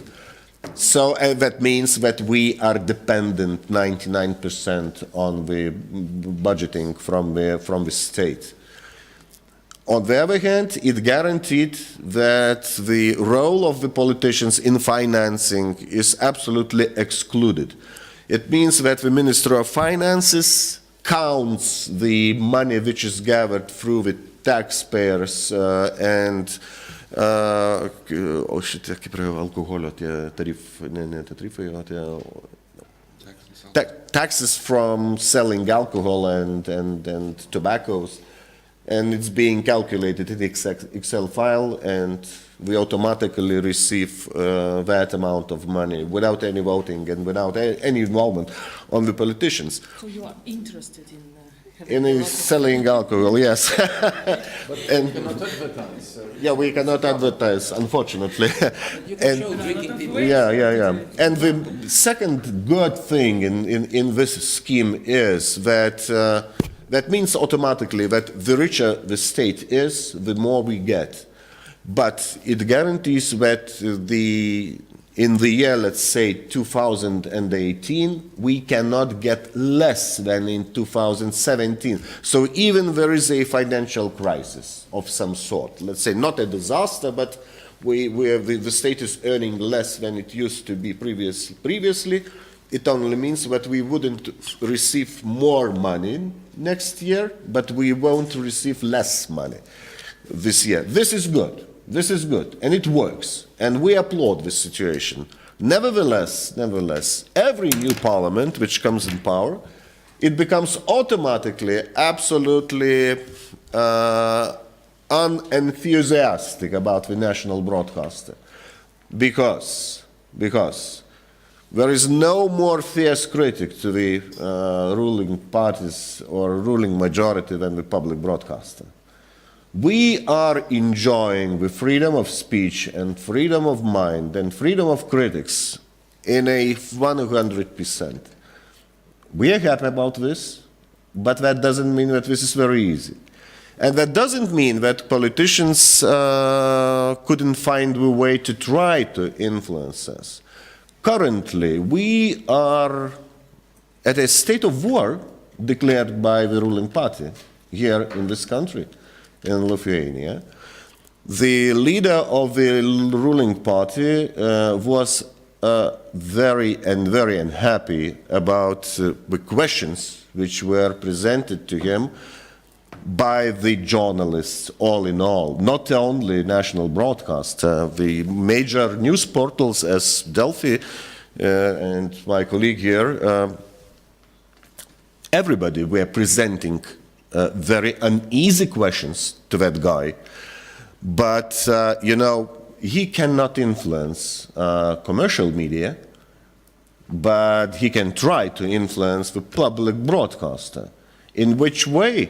In current legislation, in no way, but that's why they are initializing the amendments, again, the new amendments to the law. As far as I know, they cannot make the Council of Lithuanian Radio and Television to change the current Director General. So if they cannot influence it, they can change the law on how the Council of Lithuanian Radio and Television is formed. To change in that way that the influence of the state, or not the state or ruling party, would be much more consistential.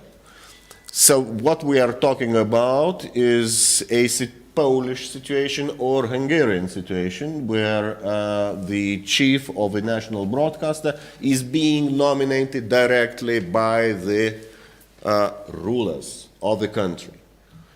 So we would say that that would be a major step back in the sense of democracy. And I don't think that they'll succeed to do this, because, I'm old enough, and I'm in the news business for 27 years. I've never approached a parliament which wouldn't try to do this, but nobody succeeded. So I do hope that we'll succeed again. But as I've said, nobody said that this is easy. Amongst all the other things, it creates some tensions among the staff in my newsroom, let's say. Because some people, they are professional journalists, they are okay. But some of them were asking me, what will be, what will become? Shouldn't we slow down a little bit while criticizing the government or the ruling parties of the parliament? Shouldn't we be a little bit moderate and so on and so forth? So we don't have any censors above us. But the inner censor still lives in some people, and it has nothing to do, by the way, with the Soviet past or being an Eastern European. I do believe that this is in yourself. It's in human nature. People do want to feel safe, to provide for their families, to provide for themselves, and so on and so forth. So that's why I do blame politicians for doing this, for putting journalists in an uneasy position. You would say that why should they be in an easy position? Because you journalists are putting the politicians into an easy position. But my answer is, okay, journalists are just doing their job.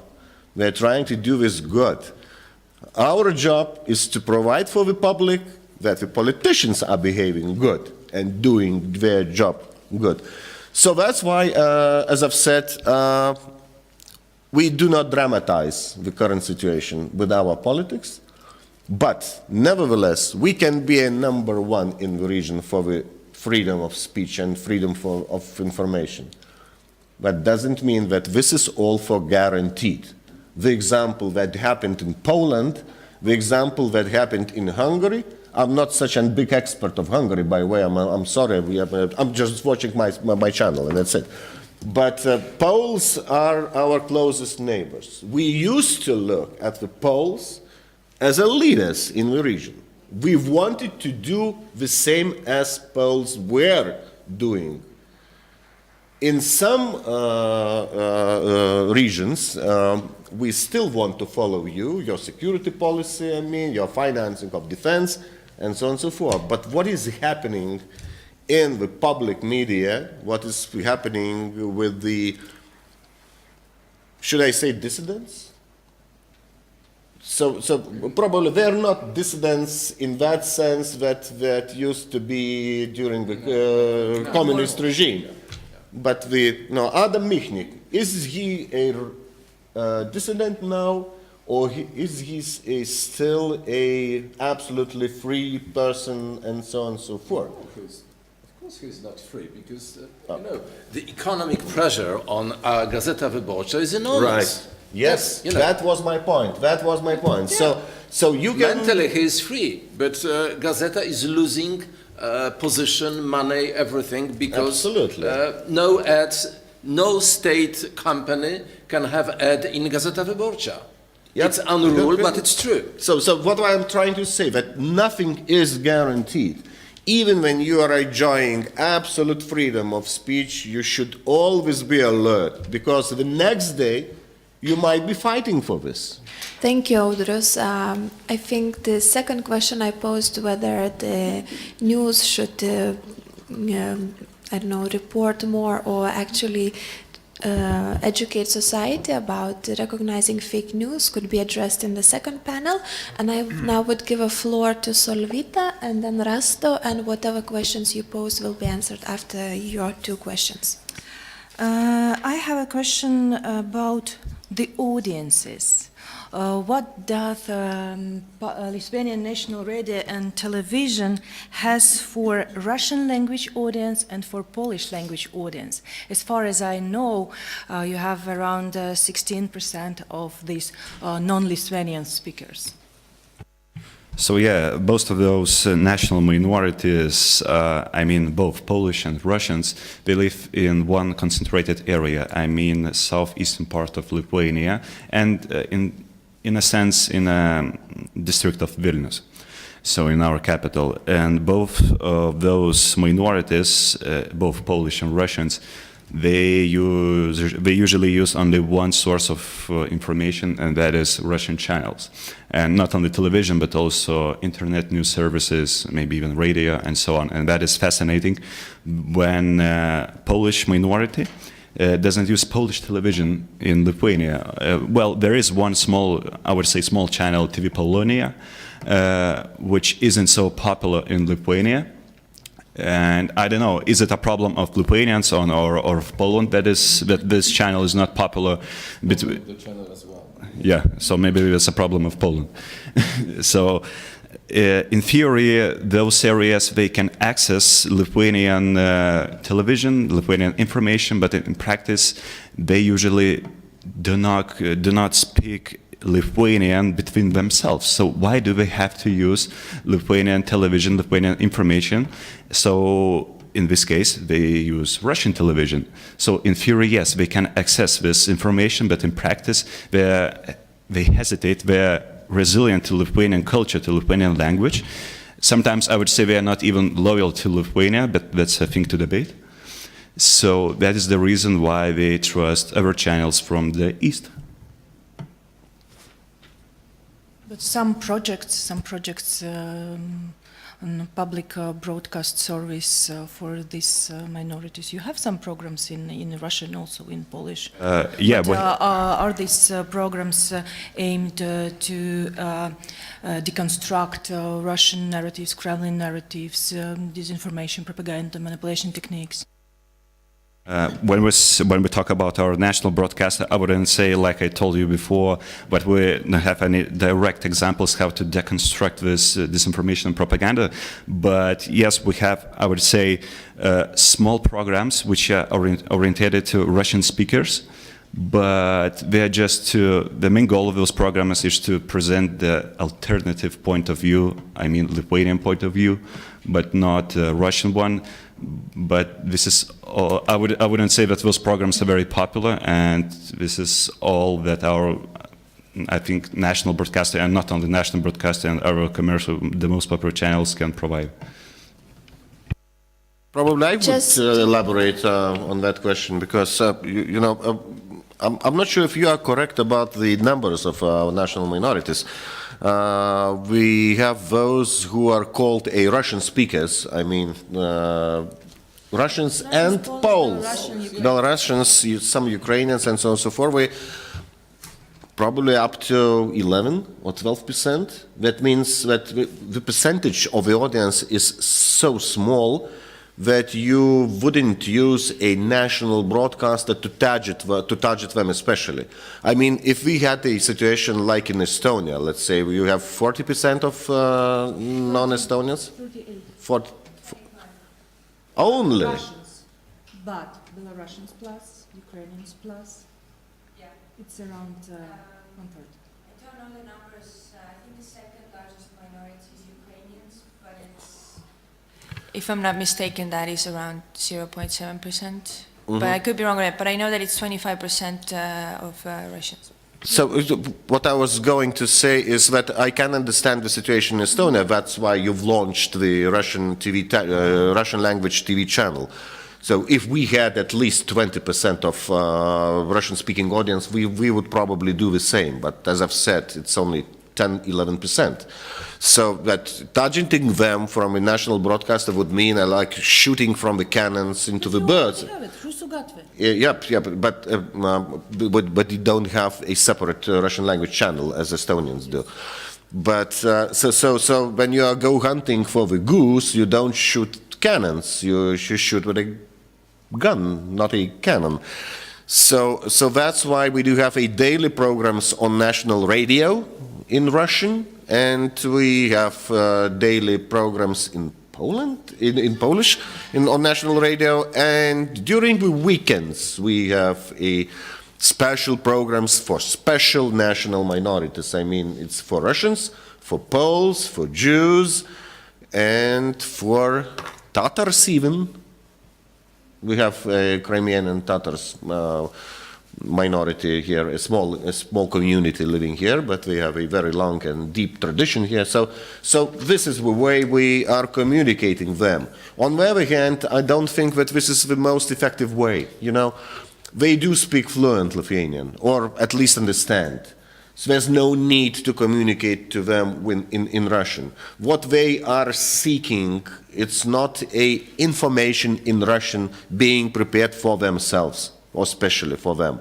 That's why the Lithuanian Poles, unfortunately, they are not watching Polish channels. They're watching Russian channels. This is a huge dilemma for us. This is a huge dilemma for the state, because watching Russian TV channels means that they are living in the Russian information surroundings, and they are speaking the narrative of Mr. Putin. They are repeating the Kremlin propaganda, and that works very, very effectively. While that Polish channel, TV Polonia, which is dedicated for the diaspora of Poles living outside, this is not a very successful project. I'm sorry, colleague. I've tried to watch it several times, and I do understand why Poles are not watching it here in Lithuania. Yep. And but it's on in all our cable TV providers. It's in the usual package. So when you are subscribing to the package, the usual package, or the standard package of programming for the cable TV, you receive it. So this is absolutely affordable. The Poles, if they wanted, they could watch it, but the quality of programming is regretful. On the other hand, if you were so patriotic and enthusiastic about the Polish TV, you would buy a satellite dish, which is cheap enough, and you would watch it. But nevertheless, they are still sticking to the Russian TV channels. And I do believe that this is not because of the propaganda or the hunger for the news in Russian, in understandable language. This is because their way of thinking, way of life, they just love this. Russian music, Russian entertainment, Russian theater. They were educated and living in this country, you know, which was under Russian oppression. Yeah, right here, right here.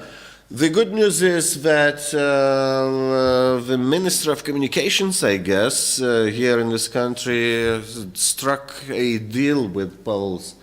And starting the next year, we will be rebroadcasting TV Polska. Yep, I'm sorry. Yeah. It will be included into the usual package of 3 channels, am I right? Since February. I'm not sure, because it has nothing to do with the national broadcaster. The deal was struck outside. Let me comment on this, because as far as I know, the problem was legal.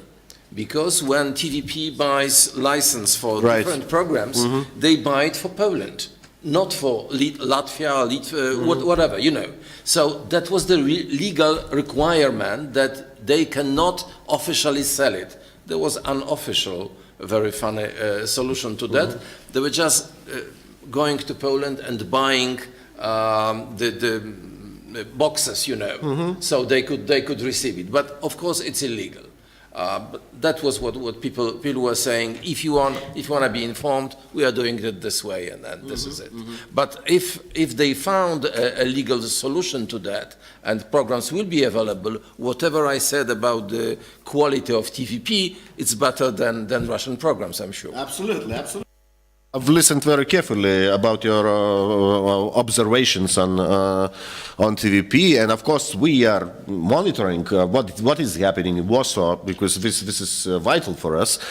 But anyway, I'll never believe that I'll see the situation in Poland as bad as in Russian media, because this is absolutely unbearable experience.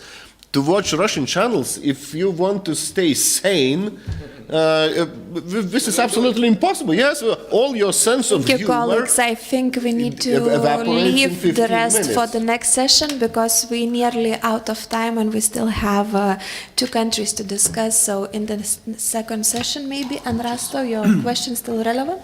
Yes, if I didn't forget what I wanted to say, because indeed, I think there were a few issues discussed which I really wanted to discuss in the framework of the second panel, particularly issues such as funding of PSM, because this was one of the findings, I think, also of this activity, that we argue that there should not be any cuts. To the contrary, I think the experience shows that in countries where there is sufficient funding, the content is really much better, and as well as there are, let's say, fewer problems with independence. And but on that note, I mean the reason why I wanted to actually say my remark was in relation to foreign news, and that is already something that Kaisa mentioned previously, and I think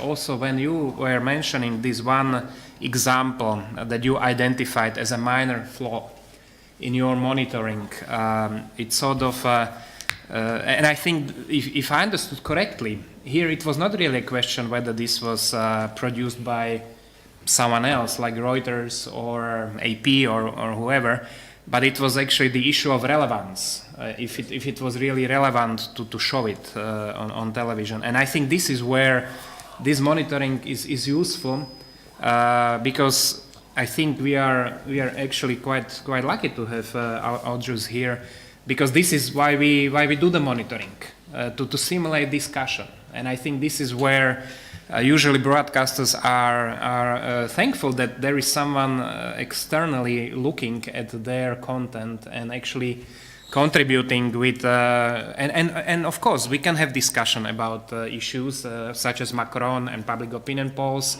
but I think this self-reflection, I think, is important, to have someone independently looking at your programs.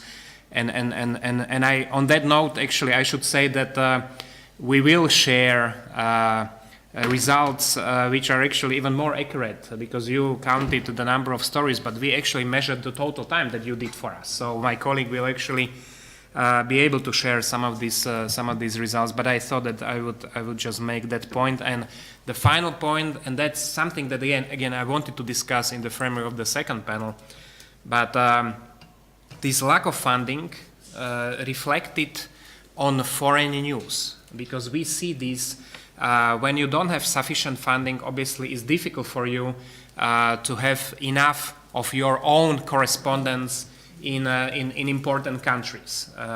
And so, which was, I think, mentioned in case of Estonia, it's very relevant for Slovakia as well. This is, for example, where we see Czech television being in a much better position, because when we look at their description of events, being it in Ukraine, Russia, they have very experienced correspondents, and they rely on their exclusive reporting rather than taking it from international wires. So with this, I think we need to move on to the last, but I will let Dovile to continue moderation. Well, since Rasto, you already started talking about Czech Republic, and Ivan is here to cover Czech Republic results as well as Slovakia, so please. Thank you very much, Dovile. Thank you very much, Rasto, for introducing this topic. Thank you very much for all of you being here. It's really a pleasure for us, and I really very much share many of the views which were said ahead of our presentation, specifically that it's very important to be on alert every single moment. It's not about in the moment of crisis when something is really important to tackle or to really analyze. It's exactly on those times which seem to be non-problematic that it's maybe even more important. So that's why basically we try to do the monitoring in a more regular basis and basically as much as possible, and not only related to Slovakia but many other countries, because obviously it gives some sort of feedback to the journalists, and if they are really genuinely in their way to improving, this is exactly perfect tool for doing so. So this is maybe as a start to our presentation. I don't want to be too long, but it's a good mapping of press freedom from the perspective of Reporters Without Borders. As you can see, they're using 5-degree scale. The wide one is the best one, and it's only Estonia which is seen as a country without particular problems. Basically, then you have 4 countries which are still seen as quite good. Then you have 4 countries which are orange, which are maybe somewhere in the middle. And then you have 1 country which is Belarus, which is seen as almost very problematic because the most difficult countries are marked in red, in black. So red is only Belarus, and it's there. So it gives you some kind of a understanding where we are. Of course, it's impossible sometimes to compare country to country. That's why we are trying to do it. But of course, the context is always something which should be mentioned. We basically try to. I don't want to be too long because maybe we can discuss it in the next session. I think certain moments are, however, important. One, I think, to me, one of the most important is the Czech television. As we were doing this comparison, particularly in comparison with Estonia and Lithuania, I think Latvia actually as well, they can be seen as a positive example of how the reporting maybe should look like, and also from the perspective how they are trying to deal with political diversity and also structure of the news from the perspective of the topics covered. Maybe Slovak television, which is called RTVS, Czech television is called ČT, is a bit different, but not that far, as many people, even in Slovakia, still refer to the Slovak television as being far behind Czech television. I don't think it's really the case. However, again, that's why I started with saying that it's important to be on alert, because we have a new general director as of June of this year, which is, if you look into the issue from the perspective of the expert, is really not comprehensible. Because the manager, which was elected years before, was also elected with the help of the ruling coalition. In Slovakia, the system is now that general director is elected in the parliament, and it was seen as a possible threat to the independence of the television. But generally, what happened was that the trust and confidence towards news program of the channel is on the level which never been before. So basically, he achieved what actually is for him to be achieved. But the ultimate outcome was that he was dismissed, or the mandate was not renewed, put it precisely, because his mandate was over, but he was not elected. Elected was the person who was, as Rast already indicated, the person who was the head of the Slovak news agency, which again, he's a professional. He was even the chair of the Slovak public radio years before. But he, again, only this year he signed a contract with Sputnik. And if you in this period of time are able to sign a contract with Sputnik, it basically doesn't show that you are really qualified for the position as he is now elected to. And the only change which maybe is important to mention, comparing Czech Republic to Slovak Republic, in Slovak Republic as of 2010 we have one institution. It's not public television, public radio separately. Bless you. They are now under one roof called Radio Television Slovakia, while in Czech Republic it's different. There are 2 different institutions. However, in practical terms, it doesn't make that much of a difference. What I think is important is that both these televisions which we monitored provided quite balanced coverage. There were some issues, however, I don't think it's maybe that important to go into details. Maybe one thing which I mentioned here is that we have local elections in November, and one party which is regrettably in the parliament, it's seen as extremist, but many people refer to it as fascists or Nazis, as neo-Nazi party. And RTVS public television basically used this vocabulary. They didn't go for extremists, they went farther than that and called them quite openly on many occasions fascists, which by some is questionable, whether this is already not biased in a way, but on the other hand, we believe that certain fundamental principles are to be followed. That party very openly in many public appearances basically refer to the ideology, which is really not compatible with democratic society. So I think this stance of public TV is important, because it shows that there are certain values to follow. What I think is important also to mention, Rast already started this idea about funding. In Slovak Republic and Czech Republic is also similar.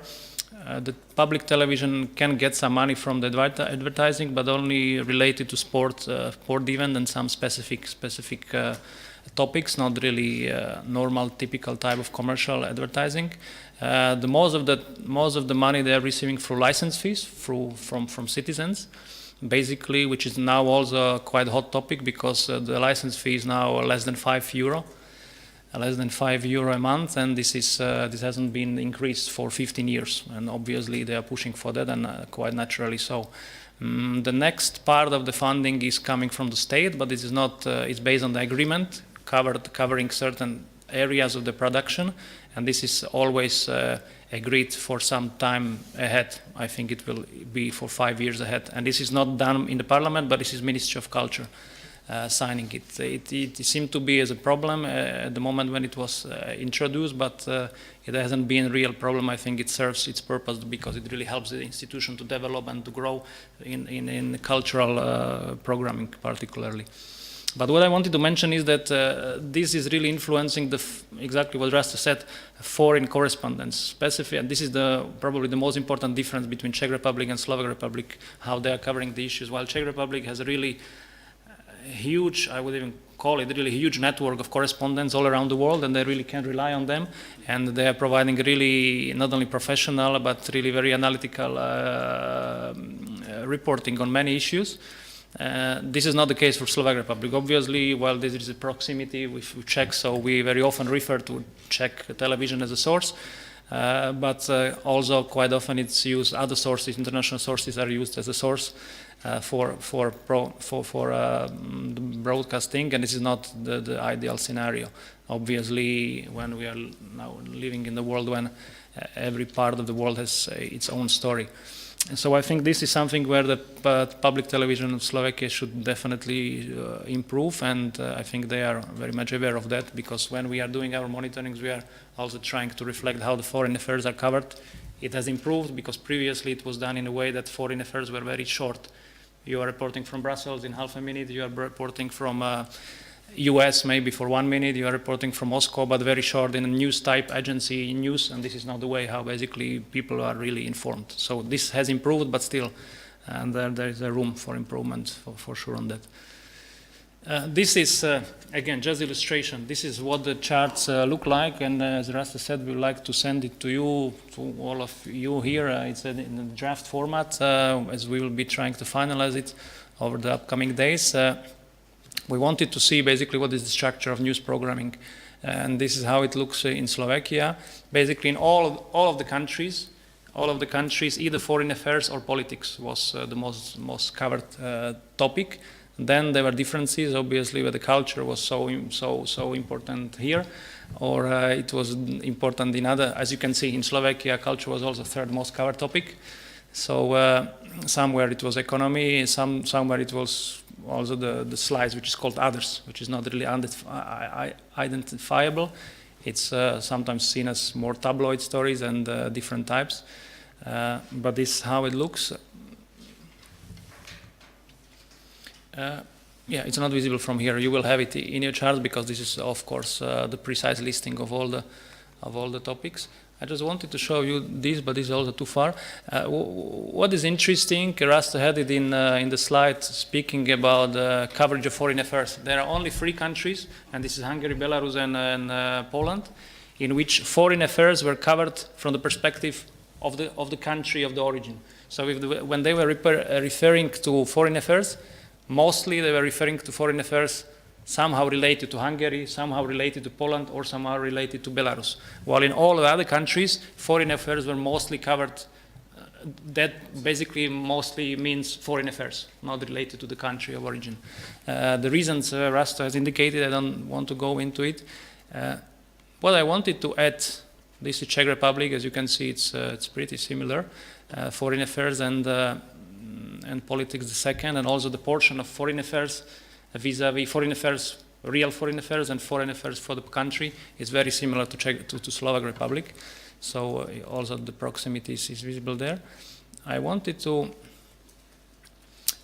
say this is something which of course we're looking into it, but there are some special fake news programs, fake news strategy or policy, how to tackle the phenomenon. we cannot really say there was anything like that found in any of those channels. On the other hand, I think both channels quite visibly understand the importance of fake news, of disinformation, and they are basically tackling or discussing the issues throughout different types of programs. And there is a variety of programs, especially on the screen of Czech television. A number of them going to the history, bringing what the media were basically providing throughout the years before. So basically they are going and on bi-daily or weekly basis, they are showing, it was called digest. That time it was either in cinemas, it was seen in the cinemas ahead of the movies, you could see what is going on. And this was also shown on television, of course, throughout socialist times. And they are now showing it again to see this was the reality we used to live in. They are discussing different types of disinformation. They are discussing not only from the perspective of traditional media. Of course, now the discussion is going more to online, but within the online discussion, the social networks, also the traditional media quite often discussed. I just brought example of, for example, this is very short program. It's on Slovak television. It's called History, and it's written on the way that you can read it High Story, which also it's quite a funny way how to play with the language. Basically, every single day they try to bring some interesting story. This was 7 November. 7 November, obviously, we know this is the anniversary of this big Bolshevik putsch or big communist revolution, whatever you refer to. And they refer to Mr. Trotsky, to Mr. Lenin, and of course also our famous person, politician, Alexander Dubček, which was also having some part in our history, and he died actually on that day in '92. So they put it together and they discussed actually the ideas of socialism, how actually it has failed, and it's in a very creative, very short, and very easily grasped way presented message, and I think it's very, very nice. This is on Slovak. This is another type. It's called retro news. As I told you, they're either showing something which was really shown on during past times, or only just showing it, or they are really making some commentary to it, which I think is really very good educative way how to approach issues. This is, if you look into shots or footages like this for a couple of minutes, you very clearly understand that this is not real. This is on a daily basis? This is on weekly basis, but some programs are more regular. The short ones, they are more regular, but there is a number of them. There are a number of them. I just showed pictures of some of them. This was pure propaganda, obviously, as it is now seen in North Korea. When you see that something is happening, then you see this exorbitant emotions. This was exactly what was shown in our television at that time. Again, this was a special program related to how media was used as a weapon during past times. So again, it's not discussing the role of fake news, disinformation, but in fact it is about propaganda, about spreading the message which is distorted. This sound is for you not to wake up, not to fall asleep. Yeah, this is the format from Czech Republic, and I think it's very interactive. It's very nice, and it's on daily basis. They have 3 main channels. One is Chat 1, Chat 2, and Chat 24. It's like a news channel. And they have a program which is called Hyde Park. It's on daily basis, and basically they discuss different topics, and also the auditorium is very much connected to it, either through Facebook, through Twitter, or sometimes you have guests in auditorium. And sometimes they discuss different, not political issues, but mostly they are discussing political issues. And you could see it's also already from the format that it's really interactive, and you can see the big screen where there is a guest, there is someone from the society often speaking, so that also helps. I mean, that was for the moment. Thank you very much. Thank you, Ivan. Do we have any questions, comments? Yes, please. Hi, my name is Vaidas Aljunas. I come from independent media, so I can speak more freely in that regard. We are one of the biggest news organizations here in Lithuania, with 2.8 million people in general. We have a reach of 1.4 million every month. So that's quite a large, what I'm talking about, because I specifically work on the fake news debunking project in our website, and every time I think about not just the purpose of the project itself, but about the numbers, the reach, how many people this message, how many people is being reached by how many people. And the numbers come from tens of thousands to 150,000 per article about the fake news story, for example. So again, those are large numbers, but which I'm saying that I'm interested in the Estonian, especially the Czech examples, because it was mentioned that those countries in particular, they have or programs or have some efforts in fighting with propaganda. So the reach, let's talk about the reach. What about the popularity of those programs or those efforts? Whom do you reach? What are those efforts, and how do you measure that? So that's pretty much the essence of my question. Thank you. I might start, maybe then I can develop if you ask on Estonia. I mean, I don't have concrete data what's the reach of different projects. Of course, one of our project was also, or it is also related to debunking disinformation or discussing it. Obviously, as an NGO, you are looking for different options how to spread your message. We are not regular media outlets, so that's also contributes to the outcome.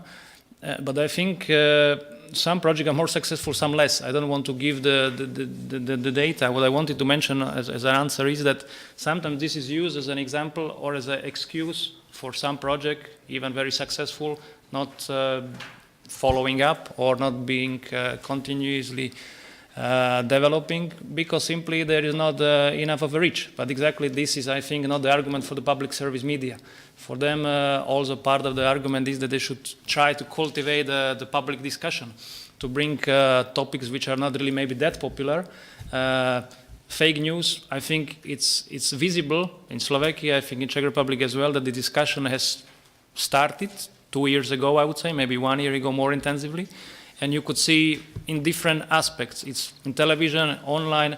There is one blogger which is on permanent basis doing basically debunking extremist Facebook profiles. Going one after another, he is doing it really, he is retired, so he has really time to do it. But he is really very successful. He even won the prize, which is annual prize of Soros Foundation, journalistic prize. They are putting different categories, and he won the special prize as really contributing to raising the awareness about the fake news, about the extremism. So online is one sphere, schools is another sphere, because there are many projects which are now trying to reach out to the high school, also to primary school, to basically engage those people. Those are the most vulnerable target groups. So I think there are different lines of this, and I think it's visible, because now you could really see that the situation is to me changing. I don't know how Rasto feels it in our country. We had local elections when in one of the 8 regions, the governor previously elected was out of this fascist party. He was defeated quite heavily, and they lost on basically all the regions. So I think that's, I'm not saying this is the reason or this is the outcome of these efforts, but certainly it's contributed to that. So I think it's important. My point only was that public service media should not use the argument of not getting ratings for not continuing some projects which are really useful, and I think they are understanding this. On viewership numbers, as much as I can tell you, so the more comprehensive analysis that was the foreign news shown at the main evening's news program, I think it's a well-known show in Estonia, but it's a bit of a niche show for those who are really interested in foreign affairs. So I don't think over the last few months, I don't think it even showed up in the top 20 of the most watched programs, even if you only look at ETV, not overall. But the evening news program, it usually holds like a steady 12th, 11th spot in the most viewed TV programs. So the most popular ones would be the massive entertainment shows of the private channels, but it has a pretty steady amount of viewers. So if anything comes up there, I think you can say that it has a fairly large audience, considering it's a serious news program. Vidas, do you have a comment there? Just a bit to add up, just several examples on how to measure. It's not just about the ratings. For example, the RESC, your center has made a research last year about the effects of Russian channels, especially the channels, the TV channels, because it was dissected. It was minority research, minorities that live in Lithuania, and what the results were showing were that those who are mostly susceptible to Russian propaganda, they do watch Russian TV, obviously. But those who do watch national Lithuanian TV, even though they're ethnically Russians or Poles, but they do watch Lithuanian language channels, they're less susceptible. So they may support Vladimir Putin in general, or they may think Russia is a homeland and a great country and so on, or would they like to be liberated by little green men? They say, no, I like my EU passport very much, thank you, and so on. So that's one example. And I suppose another example is when you talk about the effects of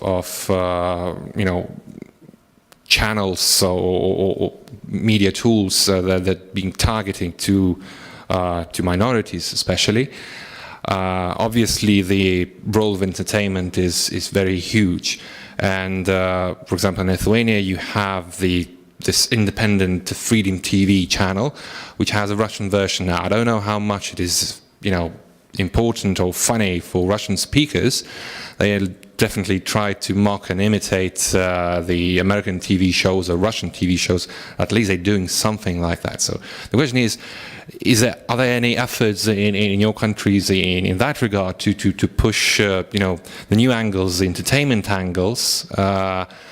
Because talking foreign news and in your native language, Russian, for example, won't just do effect if all you want is really to click on TV, watch some entertainment TV, reality show, whatever.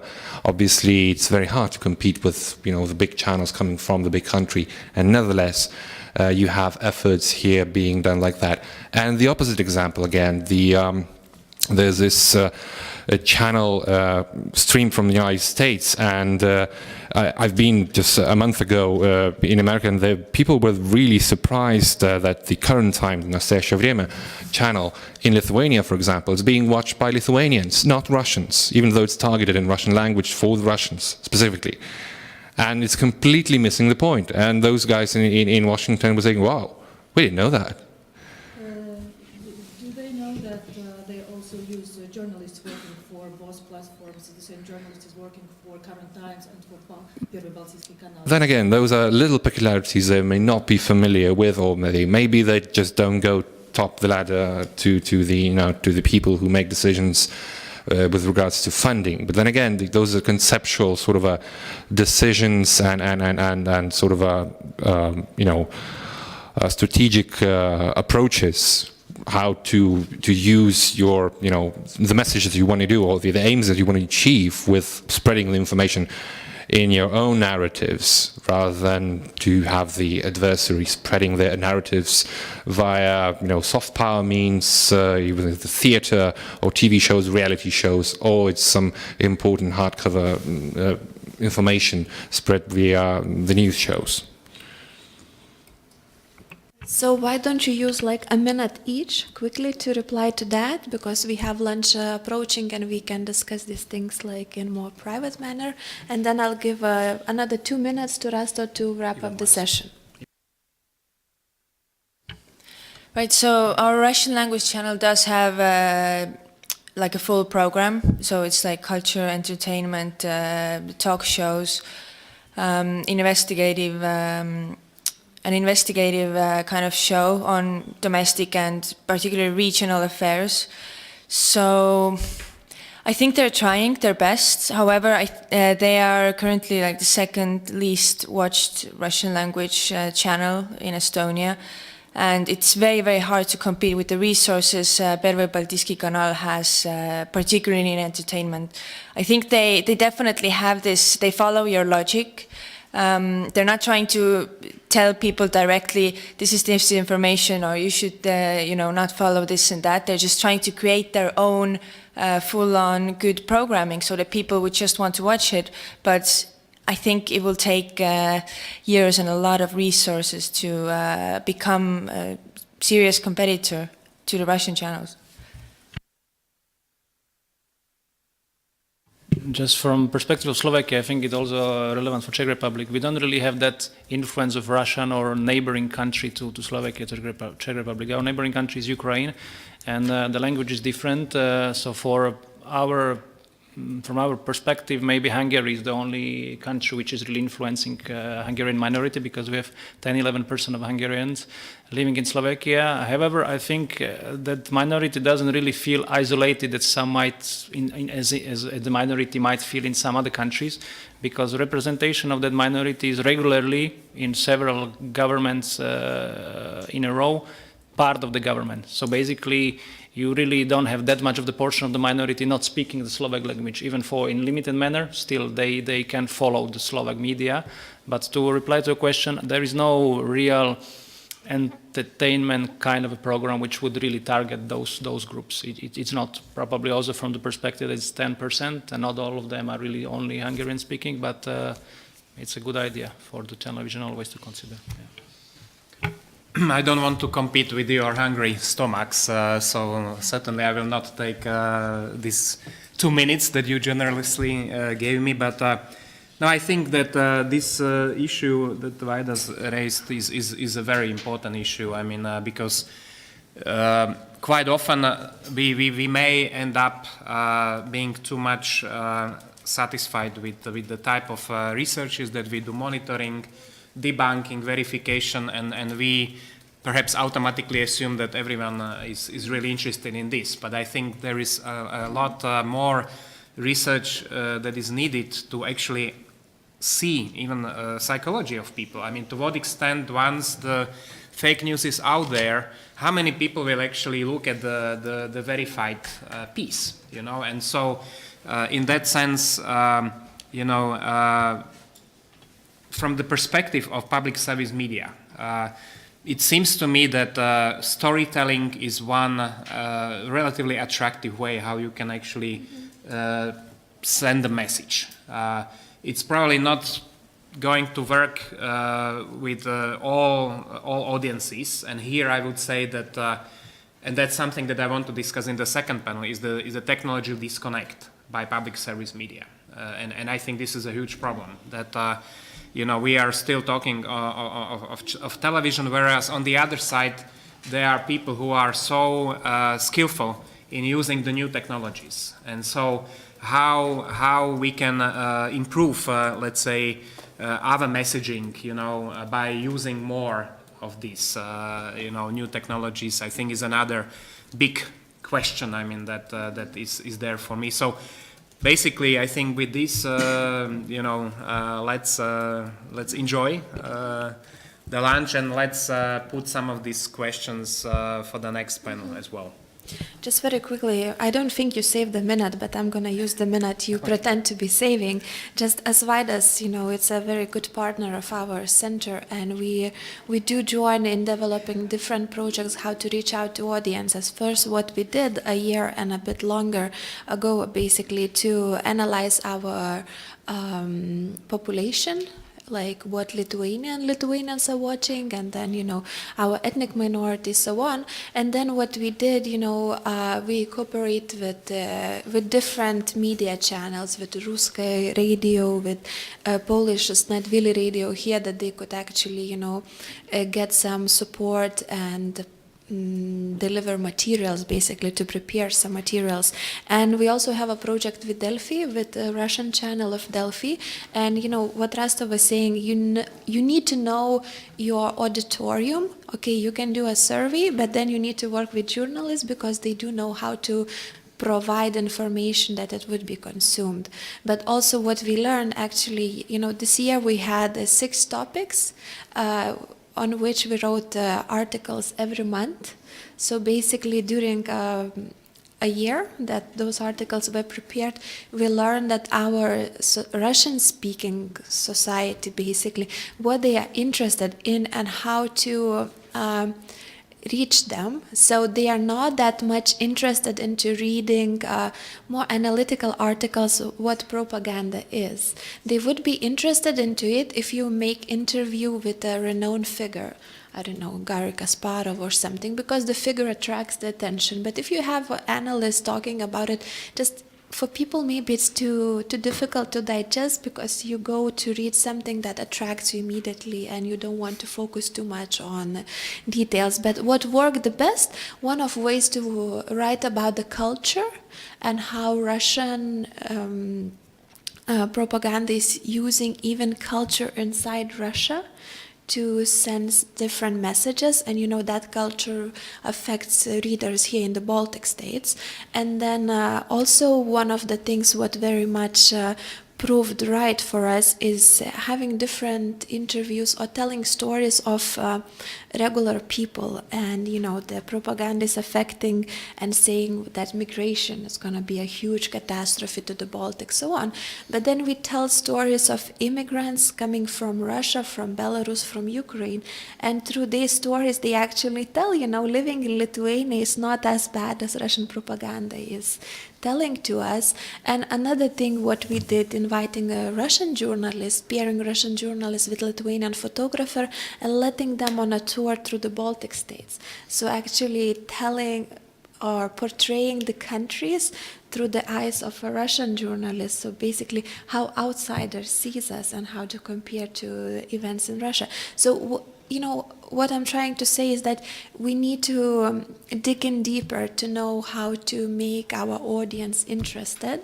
And I used more than a minute, so apologies for that. Now we're closing this for the lunch. Lunch gonna be one floor down. My colleague Sharuna he gonna lead us to the restaurant, but basically when you exit, you go a bit left, then right and down. And I very much hope we could be back by 1:30 to continue with the next session. And you can leave your belongings here. We're gonna close the doors.